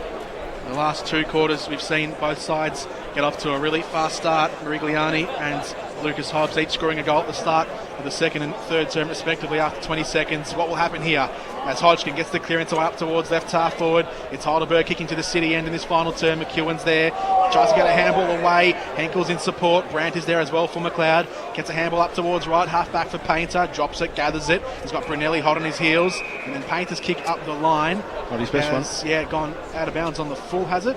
Yep, certainly. So it's going to be a free kick for Heidelberg on the far side. Symes will take it on the hotel wing here at Preston City Oval. Right foot kick from Symes as a helicopter inside the forward 50, and Leggett takes it on the second grab. He's got O'Brien out wide if he wants to use him now. O'Brien is spreading to the near side. He's got Shaw trapped in the hole at centre half back, so Leggett will just go up to the far side. It's a wobbly old kick, and out the back of Mark, almost taken there by Hobbs, but it's been awarded the other way. Man in front. It was Symes who grabbed it, and Symes is just on his haunches, very slow to get up, looking very ginger. Copped a hit in that marking contest. He handballs out the back towards Bauer. On the right foot, loads up to the top of the goal square. They all go up, they all fly. A fist from Leggett, a kick from Merigliani around the body! He did it at this end at the start of the second term. He's done it again at the start of the last quarter.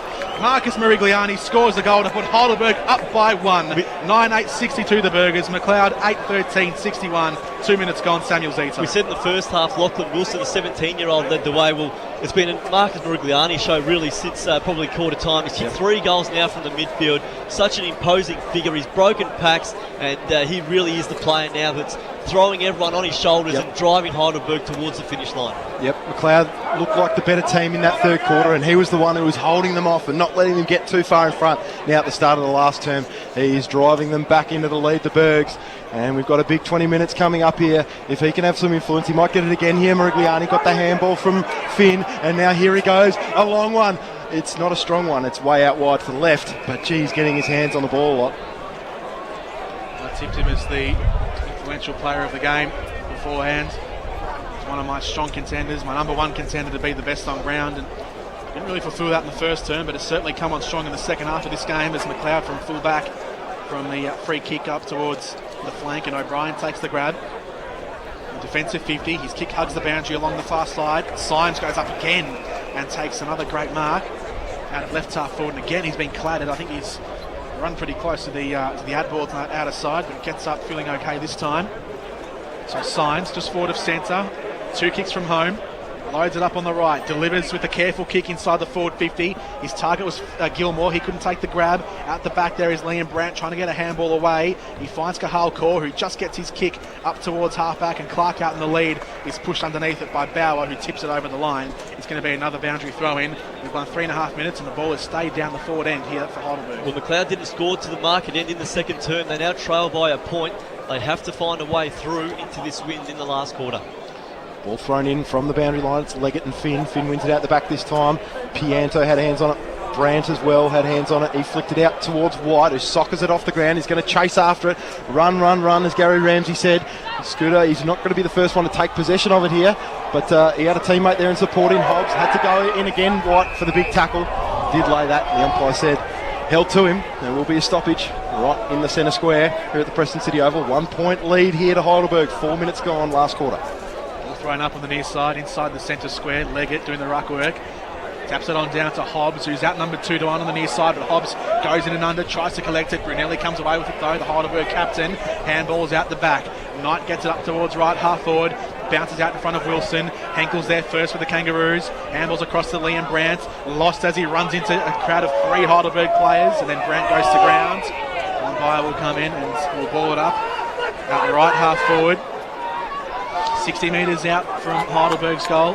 Every contest now that's 50-50, it almost feels like the game's riding on each one. You can feel each hit. Just shy of 5 minutes played here in the last quarter. Heidelberg lead by a point. Finn gets it away up towards right half forward. Miller goes diving in. Knight is there as well. And Pianto pushing the back. Yeah, I think it was second man coming over there. Yeah, it was Pianto who enforced that push in the back. So it'll be a ball for Liam Brandt, who handballs quickly off to Scooter White. Running along the boundary line, the helicopter kick goes up towards the logos on the near side, and it's been turned over. Callum Lewis marks for Heidelberg. Hasn't had a great game, Scooter White. Going to have to really get a move on here in this last quarter if McLeod are going to get up. Defensive side of centre wing, Lewis goes with the high ball up towards half forward. Trelaw perched underneath it, couldn't take the grab. Had Hodgkin placed perfectly front and centre. He gathers, rounds the pack, and then delivers up towards Knight, who takes the grab and was driven head first into the oncoming opponent, into Tino. No free kick though, it was only incidental. Knight told to go on from right half forward. He delivers towards the top of the goal square. O'Brien underneath it, punches it forward. He has Tino there waiting as Merigliani honing down on him. Tino got his handball away to McEwen, who drives it straight up the guts, and now Clark takes it centre half back. He plays on. He takes a bounce. He's got a few metres to run into, takes another bounce. He's got a team out to the outer side. He was caught by Crisp, and now Martin receives. Handball over the top. They've broken 50. McLeod in on goal. A bounce. Duck. They can line it up. Anthony Doherty into the pocket. Fill your boots, son. Across the face of goal. And had a bounce on the full. No, he's snuck it in. No, he's just snuck it in. But how on earth still? How has he done that? He was running into an open goal and he's just kicked it behind. Well, they're the Scores chances a level. you have to take. They haven't scored. It's their first score to the market end in this term, and he's run into the open goal and shot wide. So scores are level, and it is McLeod 8-14-62, Heidelberg 9-8-62. Certainly McLeod's best chance to score a goal to that market end so far today. Very gettable chance that one was for Anthony Doherty. Unfortunately for him, couldn't put it through. And now Heidelberg coming out of defence through Sullivan. Long, high, wobbling kick in the Miller and Symes direction. Miller roves it off the contest that featured Symes. And the whistle has gone for holding the ball. It's going to be a McLeod free kick. Carl call. Going to take the footy about 80 metres from home. Nick Miller didn't dispose of it correctly. The kick from Core, though, was an absolute tumbler. It does find, however, the man who just missed the last goal in Doherty, and his chip this time is good. He's able to find Clark. Clark wants to go onto it. He's got two players out there wide. One of them is Brandt. Brandt's been one of the best on ground for the Kangas today, and he makes no mistake there. The Kangas are up for the fight here in the last quarter. They want to go back to back. Liam Brandt's kicked the goal. I guess credit there where it's due to Anthony Doherty. He missed the earlier attempt, but he was clean below his legs there. He wiped that away, and it was that really big contest that came on centre wing. Chris Long was able to get the ball to ground level. McLeod's last couple of minutes have been really good. You just wonder how long they can continue to run and run and run. Heidelberg obviously know enough time to get that ball inside 50, we will score. So they're one goal in arrears, but no need to panic for the Tigers. 9-14-68 McLeod, Heidelberg 9-8-62. And finally, a Brandt has a goal this afternoon. Reid has been very quiet. Liam has been all right in the midfield, but finally he's got a goal to his name. Morigliani gets the clearance for Heidelberg towards centre half forward. Trelaw out to meet it, couldn't grab it. McLeod get it back. Painter fell over as he took it. Wilson diving in, tumbling over the 17-year-old. Gets a handball off to Morigliani. No look handball to Jared Hodgkin. Forward for Trelaw. It's a bit heavy for him though. Henkel at the back will gather. And McLeod will pace themselves across full back. Henkel handball sideways to O'Brien. Missed the target. O'Brien had time enough to gather it and then goes out towards right half back, and a Long just got a fingertip to it. And so it's going to go over for a boundary throw in. 50 metres out from Heidelberg's goal, left half forward. Sun is well and truly out here at Preston City Oval. Final day of the Northern Football League season, ball to be thrown back in. 8.5 minutes gone here in the last quarter of the Div 1 Grand Final. Is a goal the difference. Got a ring-ding-dinger. McLeod up by 6 points. Ball comes to ground after the ruck contest and then brought to ground, and a couple of blokes set upon the footy, and it will be secondary stoppage about 60 metres out. So thrown up now and is Long. He belts it out into a bit of space, but only as far as Gaylard, I think, who swung it back inside, and Gilmore, or Finn rather. Finn's met it, and he's been able to take a low diving mark. The athleticism from Finn to get low and clunk it there was sensational. And gee, what an important kick this is to Big Mick Finn. Michael Finn, the 2011 Frank Rosbrook medal winner. He's kicked 30 goals in 156 senior games. Maybe none more important than this shot here. Finn goes bang! He's done it! And the scores are back to level. The big fella's gone forward. We know that Dan Connors has been limited. He seems to be still stuck on the bench. Dan Campbell at ground level. Any sightings of Dan Connors in this final term? No, just sitting on the ground there, on the boundary line there. I'm not too sure whether or not he's going to go back on, but look, heavy strapping to that quad there. But look, it's a bit of deja vu for Heidelberg, because last week they were 2 down on the bench for the majority of the game. They're going to have to play this quarter at this rate, 2 down on the bench, but they still got up, so they'll take a lot of confidence out of what they went through last week. Scores level here midway through the final term of the Division 1 Grand Final. We've gone 10 minutes. 9-14 plays 10-8. Both sides locked on 68 points apiece. From the restart, in the middle of the ground, Painter going in and under, picked out by Hobbs. His kick partially smothered on the way through up towards centre half forward. Lewis takes the grab. In fact, it wasn't smothered because Lewis was paid the mark. And then he spreads out towards left half back. Heidelberg moving down the outer side, the hotel wing. Got Miller out in front of Bianchin, takes a good mark. He's got Hodgkin inside if he wants. Miller is wide at left half forward. He delivers into the pocket, looking for Gaylard, and Shaw floats it across and sees it out over the boundary line in front of the electronic scoreboard as Morigliani rounds the boundary beneath us, taking another breather before he's injected back into the game. Ball to be thrown back in. 11 minutes played. Across left half forward. Boundary umpire hurls it back in over his head. Long and Finn going at it. Finn this time went it down. Sievers will be the first one with hands on it. Works his way through a bit of congestion and then a long high one out towards half back. Doherty pushed underneath it of the Anthony variety by Symes. Umpire said no free kick though, it's out of bounds. You can cut the tension with a knife really here, but it doesn't get better than this. The best day of the season, Meadows Greyhounds Division 1 Grand Final Day. We're at the 11.5 minute mark of the last quarter, and scores a level you couldn't ask for any more. 68 points apiece. Unbelievable stuff from these two sides. It's been an absolute cracker of a contest so far.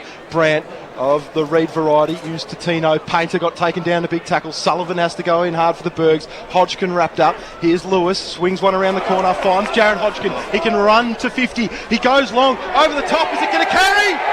It's carried for a goal! And what a huge goal it is for Heidelberg! That was a two-step kick from Jared Hodgkin, and the wind has died down a little bit in the second half. He kicked it off 2 steps from 50 metres. He just made it as well because Kane Shaw went up on the line. That's why you had the extra roar from the Heidelberg fans beneath us, waiting for that confirmation. But what a goal from Jared Hodgkin from 50. Heidelberg leading 11-8-74 to McLeod 9-14-68. That is a key goal to the Burgers. They lead again. Special moments, they were always going to be the things that separated this last quarter, and that might be one there from Jared Hodgkin. But here's another one Lucas Hobbs is trying to do, but he got dispossessed after he tried to spin out of the tackle. Gaylard goes deep inside forward 50. Mick Finn on the lead again. Wow. They are turning it on here, Heidelberg, and McLeod have to be really careful to not let this run away from them.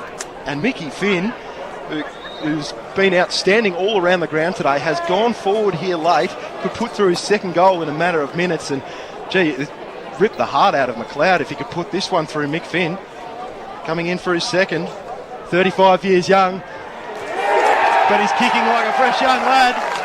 He's put it through for a goal, and Heidelberg have got one hand on the cup just about. 13 minutes played here in the final term of the Division 1 Grand Final.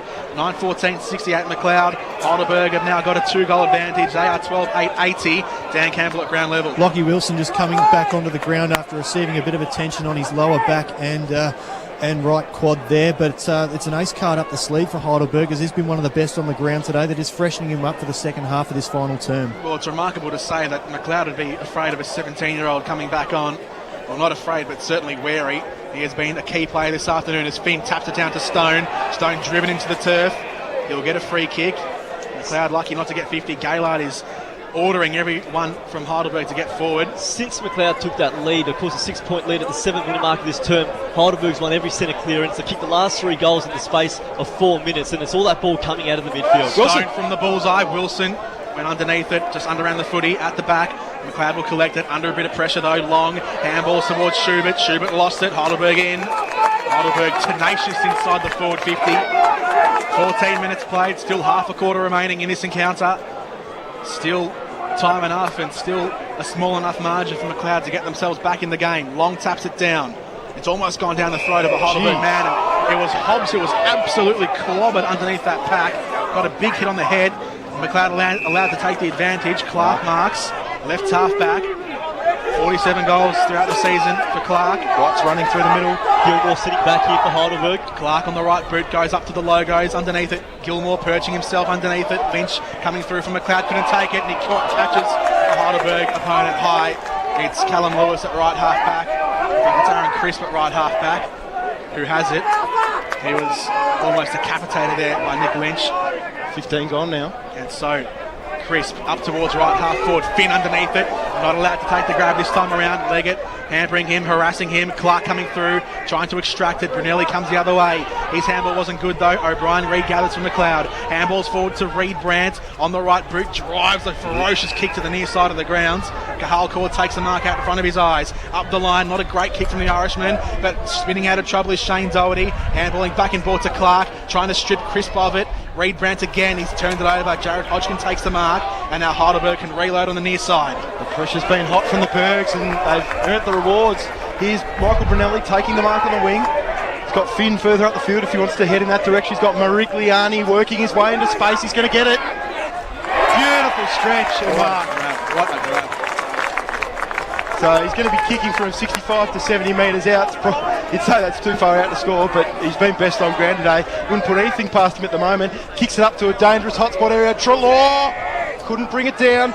Here's Pianto. Feeds it off. Symes. Right footer. High and wide, but a handy point. Very handy point now. Puts the margin beyond 2 scoring shots for McLeod. 9-14-68 McLeod. Heidelberg 12-9-81. We've gone 16 minutes in this final term. Physical pressure from Heidelberg is intensifying as we tick towards full time. McEwen out from the back pocket, releases out a defensive 50. Wasn't a great kick though. Heidelberg with numbers there first, and there are McLeod players around the ground going down, trying to shake out the cramp. Cahal Corey's run of them across right half-back. Ball to be thrown up in that area of the ground. Gilmore just taps it over the chalk and go over for a boundary throw-in just outside the Heidelberg forward line. Left half forward, 55 from home for the Burgers. It's a massive crowd which has packed in this afternoon to Preston City Oval. It's become the Northern Football League standard over the last couple of years to fill this place to capacity. Left half forward, ball thrown in, Gilmore taps it down, Stone looking to track it down. In the end, he only sends the photographers into a scurry as the ball goes over the line again. 17 minutes gone here in the last quarter. 13-point ball game. McLeod, suddenly they need something special here because we're closing down to the last few minutes and they are just not close enough at the moment. If they want to win this grand final, they've got to get a couple of goals quickly. Here's O'Brien at the foot of the pack working hard. Miller's in there, hands and knees. Sievers wants to work it out of bounds. Can't quite get his hands on it. At the bottom of the pack, Tino wrapped up. Yet another stoppage. Deep inside the Heidelberg forward half. I reckon a few fans just had a few butterflies in the mouth as that train went by and decided to honk their siren. So Bianchin coming away from the stoppage. They need something special here, McLeod. Free kick's been paid for it in the back. It's going to be Tino who takes it in the right back pocket, about 30 metres out from defensive goal. Got a man on for the switch on the other side of the ground if he wants to use him, doesn't see him. So he decides to go long down the line, looking for a flyer. Got up really high, I think it was Paddy Martin. At ground level though, Wilson, he's claimed a free kick and he goes laterally and the Bergs are just doing beautifully here. Nice chip across the ground, releases Luke Hodgkin, he couldn't quite pick it up. Cook going in hard, he got wrapped up by Doherty. Umpire said held to him. It was Knight getting wrapped up there. Still a 13-point ball game here. 18 and a half minutes gone, last quarter, it's still on if McLeod can get a couple quickly here, but Pianto, he doesn't want to let that happen. He gave it back to Knight, who kicked a high one into a dangerous area. Treloar had hands on it, came to ground, flicked out by foot by Schubert, crunched was Brandt, Schubert involved again, got it to Bianchin, right foot ball out wide, releases a running Hobbs. Now they need this McLeod, they need Hobbs running and bouncing on the outside. Oh, he's left the ball behind, still got time to gather it though, and chips over the top, finds a loose man at half forward, and then a swinging ball into a dangerous area, and Lynch takes it on the 50. Now they just need to get a score here somehow. Long kick to a high spot. White's underneath it, Caw's underneath it. He couldn't bring in the mark, but the soccer off the ground is almost accurate. Off to the left. They need to take their opportunities now. I think it was Patrick Martin who scored that behind. And so it's back to a 2-goal ball game. 9:15 plays 12-9. Got to lock it in here, McLeod. Heidelberg to kick it out from full-back. Lewis kicks to himself and then takes a bounce, decides to round the man on the mark, takes another bounce. Not the way to lock it in. Waltzing through defensive 50 is Callum Lewis, and then he delivers up to the near side. Long swung a fist at it, didn't get much onto it though. Henkel will collect on the edge of the square. His handball forward was to nowhere, and in the end, McLeod players having to come in to wrap up Mick Finn.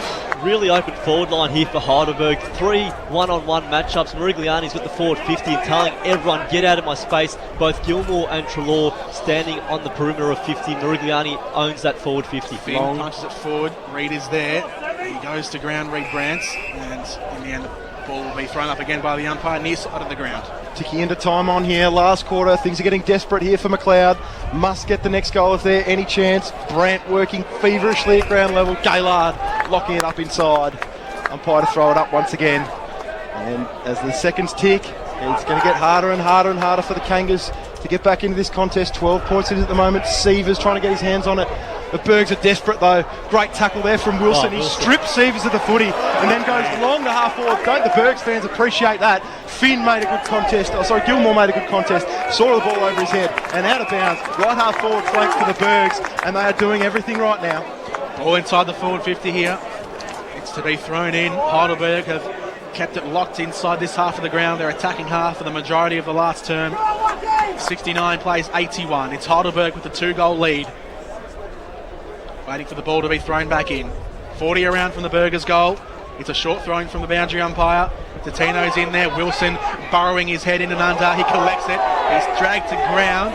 Play allowed to go on. Still inside the field of play. Luke Hodgkins there. Miller, hook and kick around the body. It's a floater to the top of the goal square. Will they mark? No, they won't. Painter's there on the last line. He gathers from McLeod. Outside of the boot towards half-back. Martin has to fly. He has to compete. He did. Wilson collects it front and centre. Free kick. And it's Heidelberg free kick at right half forward. There was a bit of afters between Martin and Ryan Stone. And Ryan Stone, the Heidelberg forward, will go back We've played, in fact, it's Callum Lewitt. No, it is Ryan Stone.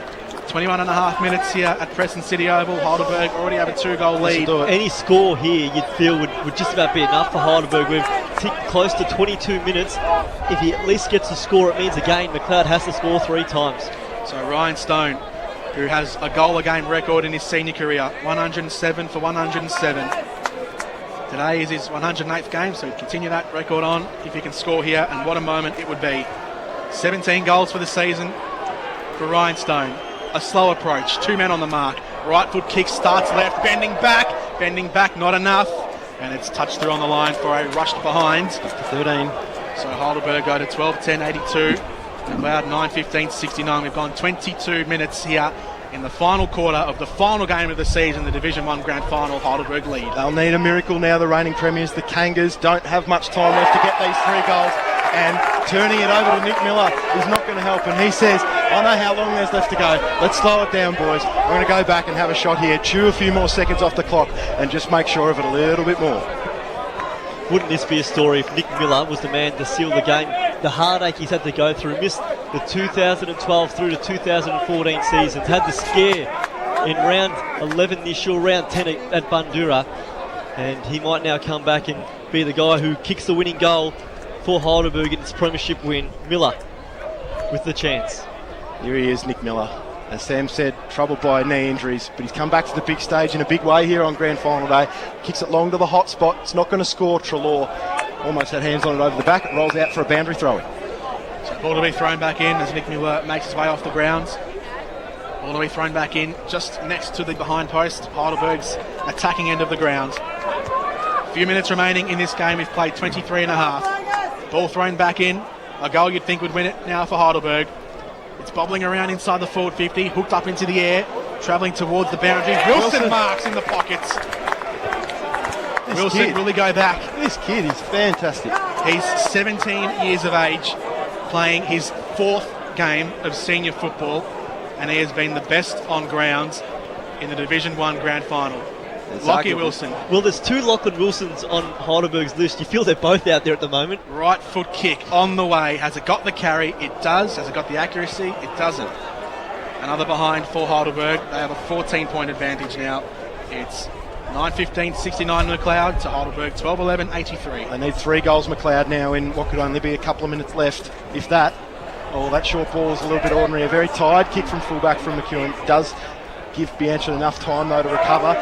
Hobbs flew up high. They needed him to take that. Lewis did a fantastic job, knocked it out of bounds. And Heidelberg just playing the percentages, getting it right, and they're going towards their 19th Division 1 premiership. It's been a miraculous performance. Absolute champion club of the Northern Football / Diamond Valley League, the Heidelberg Footy Club, and it looks like they're going to get it done again here today, the big boys. Finn out of the stoppage. Wilson again's been fantastic. Tries to lay a tackle on Totino. He's surely gone, didn't get rid of it, tried to take on the tackle umpires, gave him the benefit of the doubt. It was a great tackle from Gaylard. Hasn't he bounced back well since last week? You know what, Totino did a pretty good job to hang on to that as well. Went around the back. Finn punches it forward, cut off by Reed Brandt. Thuxton dives out of trouble. His kick was smothered though. It's still locked up at right half forward. Reed Brandt takes his man to ground. And there are players and coaches hugging on the Heidelberg bench. Jason Heatley's got one of his fellow assistant coaches wrapped up in an embrace. They're going to be roaring beneath us in a minute. Ball thrown up across right half forward. Brunelli, the skipper, has it. Had an air swipe at it. Here goes the player coach in Charles Gaylard diving on top of the footy. There's only a few minutes remaining. Play allowed to go on. We're at centre half forward. Picked out by Wilson. Give it some beans, lad. Right foot kick. It's faded again. Across to the right. An electrifying Lockie Wilson. 12-12-84 Heidelberg. McLeod 9-15-69. And Heidelberg are only a few minutes away from number 20. Bang, long up the line, go McLeod. They need to take all the risks they can here, but that one hasn't paid off. It's another mark to Heidelberg. Sullivan, fantastic contested grab, and now he'll go back for another shot. In the last 2 or 3 minutes, it's been Heidelberg kicking behinds and McLeod struggling to get it out of their defence. The intercept marking's been great from Heidelberg across his half-forward line. Can Sullivan put one through now? On the left, it's long, and again it's out to the right. One behind. They've scored 4 behinds in a row. They won't mind though. Heidelberg, they're just chewing seconds off the clock. They are, and they're still streaking away from McLeod as McLeod go short into the back pocket. They'll go up the line with the next kick towards Martin. They need to get a move on now, McLeod. Martin rounds him out on the mark. He's up the far side, right foot kick up towards centre wing. Good contest out the back there from Sullivan, keeping the ball in dispute. On centre wing, far side of the ground, O'Brien comes diving through.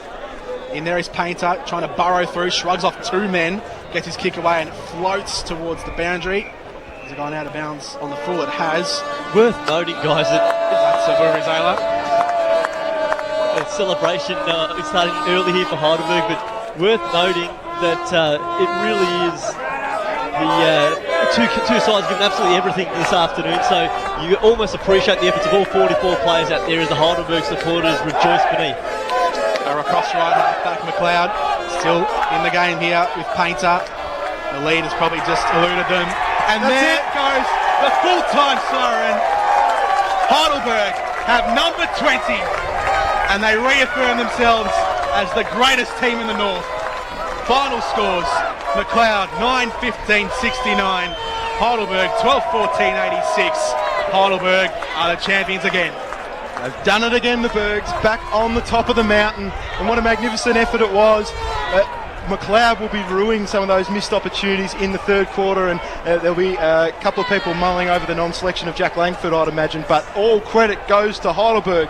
A wonderful performance by their midfield, led by Marcus Merigliani. Michael Brunelli, who was injured in the first quarter, came back on courageously. They were down Dan Connors. He did his quad halfway through the game. To play the rest of the game without him. Mick Finn was outstanding. Lockie Wilson, the young fella, and the back six, just unreal.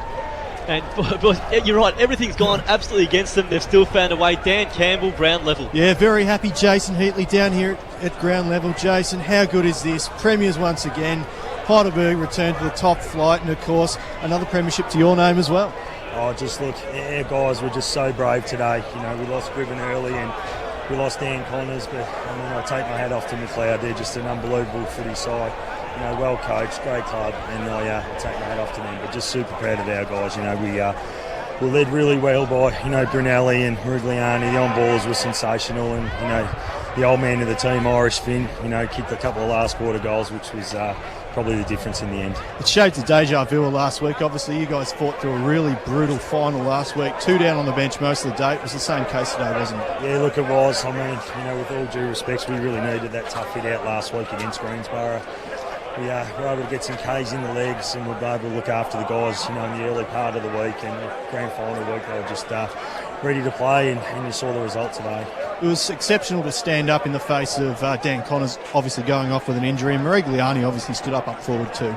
Yeah, wasn't he great? I mean, just his experience and his ability to be able to will himself from contest to contest, you know, was probably the difference. And look, he could be up here in a minute getting the BOG medallion, who knows. The next question is going to be like choosing between your children. Wanturna South 2008, Northcote Park 2012 or Heidelberg 2016? Oh, they're all pretty special. Let me get through this one tonight, and I'll let you know next week. Thanks, Jason. Enjoy.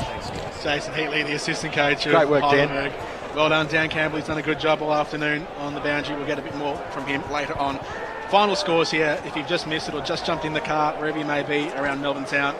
The Division 1 Grand Final of the Northern Football League 2016. It was table-topping Heidelberg who got the job done in the end over McLeod. McLeod 9-15-69, Heidelberg 12-13-85. It was a 16-point win to the Tigers in the end. They have their 20th senior flag, their 19th of Division 1.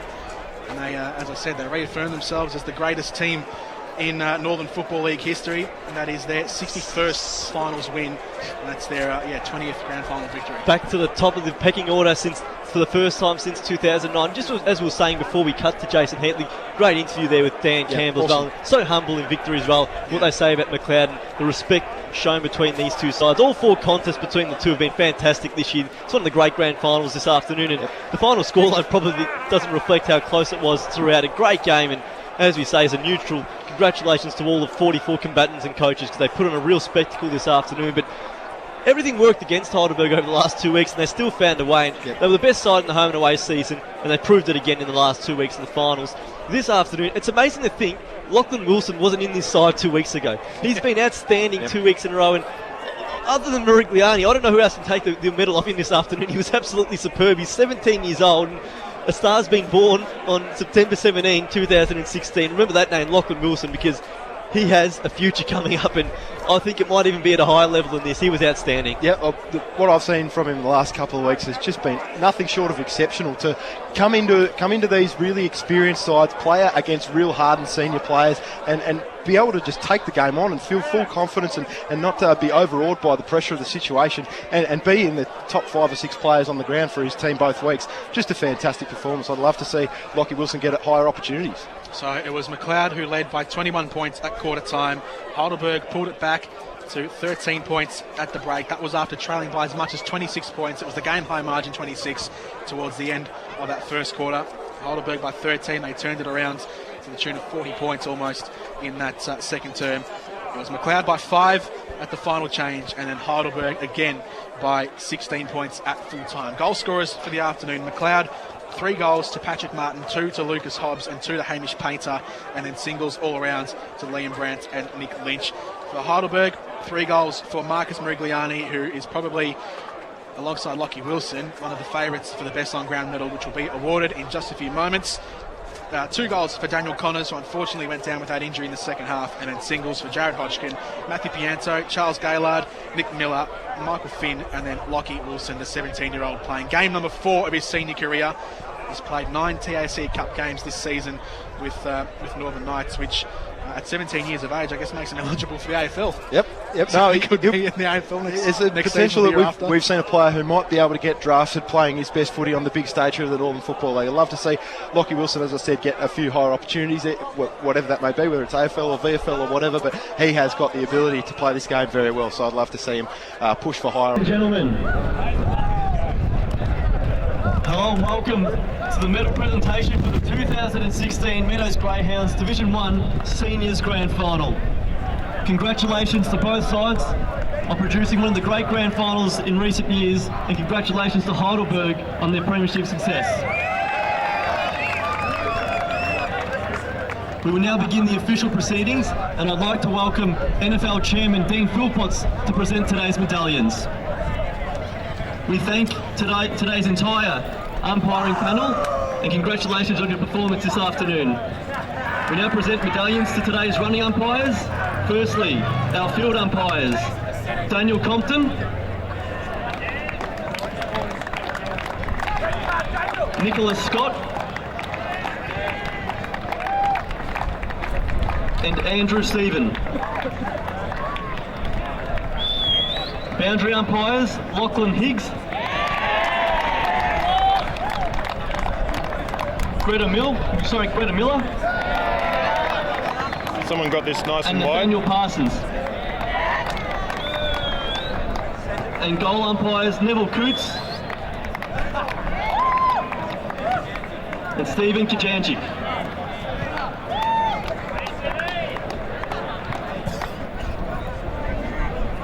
The field umpires have adjudged the player best on ground in today's grand final as number 66 of the Heidelberg Football Club. This is what you're doing. I'm staying tight on the guy with the medals in the middle. Nice and tight.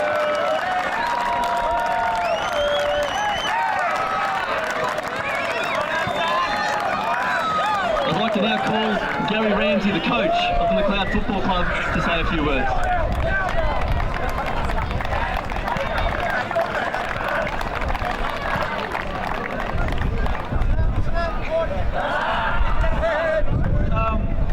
Firstly, thanks to the umpires. Without umpires, you don't have a game, so we appreciate that. So thanks to the umpires. To Heidelberg, we always knew it was going to take a good performance to beat us, and you produced that. Congratulations, you've come from 7th last year to win it. Absolute fantastic performance. We're creating a good rivalry. So enjoy tonight. You actually played very good footy, so well done Jason, well done Charles. You played very well, so all credit to them. To the McLeod people, you know, your supporters, your committee, in good times and in bad times, you're fantastic people. Couldn't ask for better support. Conducted yourselves beautifully once again, as you always do. Appreciate the support. players appreciate the support that we get from the whole McLeod Footy Club, so thank you very much for coming out and supporting and everything you do for us. To the players, fellas, I know you're down, but you become high achievers. You become fantastic high achievers, and with high achieving, there's great rewards and there's also great disappointments. We won't move away from that. We need to keep putting ourselves in this position. We keep putting ourselves in this position, you know what I mean? The highs are going to be high, the lows are going to be low, but you know, we'll be back because, you know, you fellas have got a lot of heart, you got a lot of character, you got a lot of courage, you know what I mean?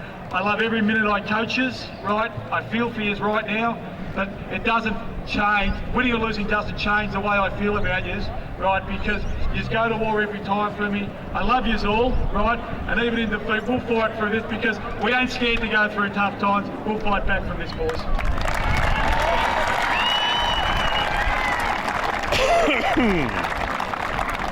Again, a round of applause for the McLeod Football Club, a great achievement to make it through to the grand final, the runners-up this afternoon.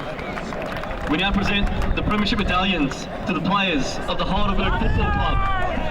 We begin with number 1, Jared Hodgkin.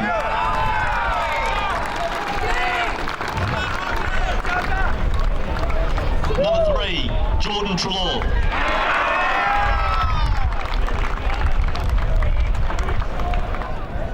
Number 4, Matthew Pianto.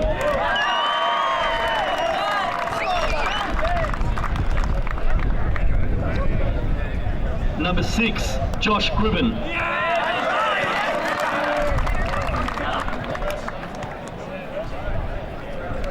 Number 9, Marcus Morigliani.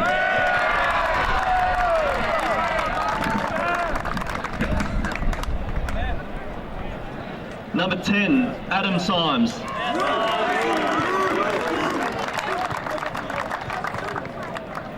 Number 11, Luke Hodgkin.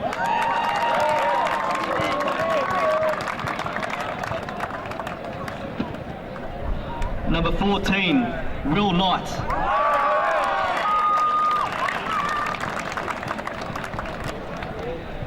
Number 17, Ben Cosgrove.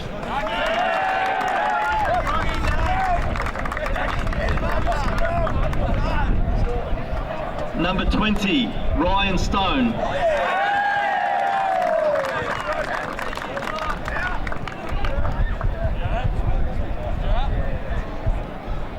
Number 22, Nick Miller.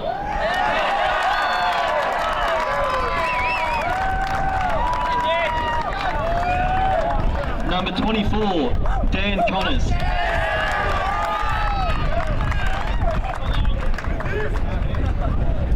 Number 26, Aaron Crisp.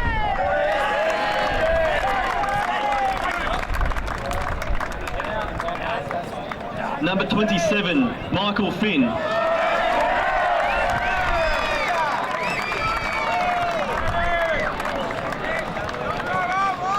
Number 28, Ben Irving.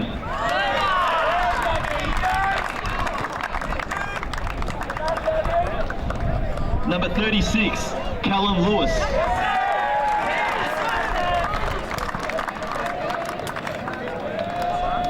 Number 37, Sam Gilmore.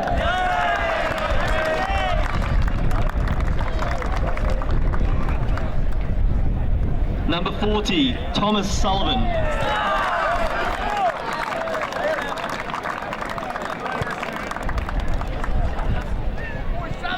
Number 44, Paul Bauer.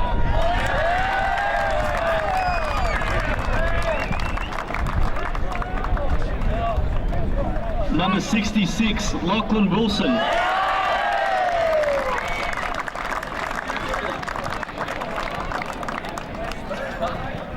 The captain, number 21, Michael Brunelli.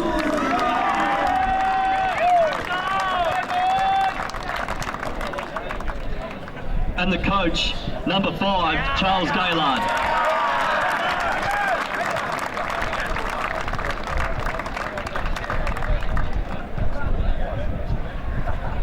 First of all, just like to thank Gary Ramsey and the McLeod Football Club we have a tremendous amount of respect for you guys, and it's been a fierce rivalry, you know, this year.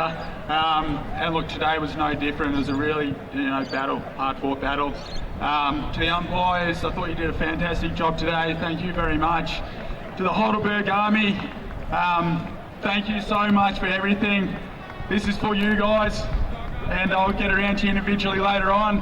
And to the boys, so much admiration for you guys. Jace Heatley, Matto, Sugar, and Berkey, Simo Amore as well. Thank you guys so much. Let's enjoy this, boys.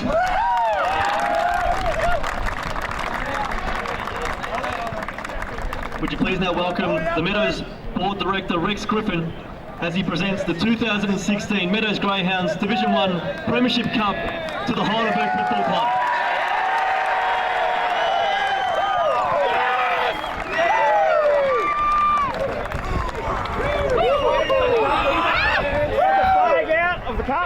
Number one! Yeah! Not flexing at all. It's all just chuck it out the front. Yeah! We're number one, baby! Number one! Bring it to me again! Come on, give it up! Yeah, go the song if you can! Come on! Yeah, you want him! Yeah, come on! Give us a song! Yeah! Draping around the sun.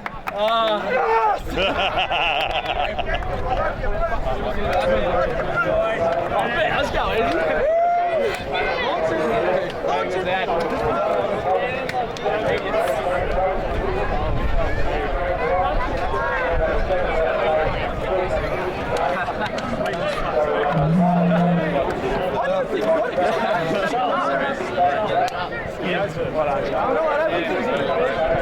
Let's get in there and sing it, eh? Yeah, come on! Get the song, guys. Get into it. Come on, give it to us! Grab it! Let's go! Yeah. Yeah!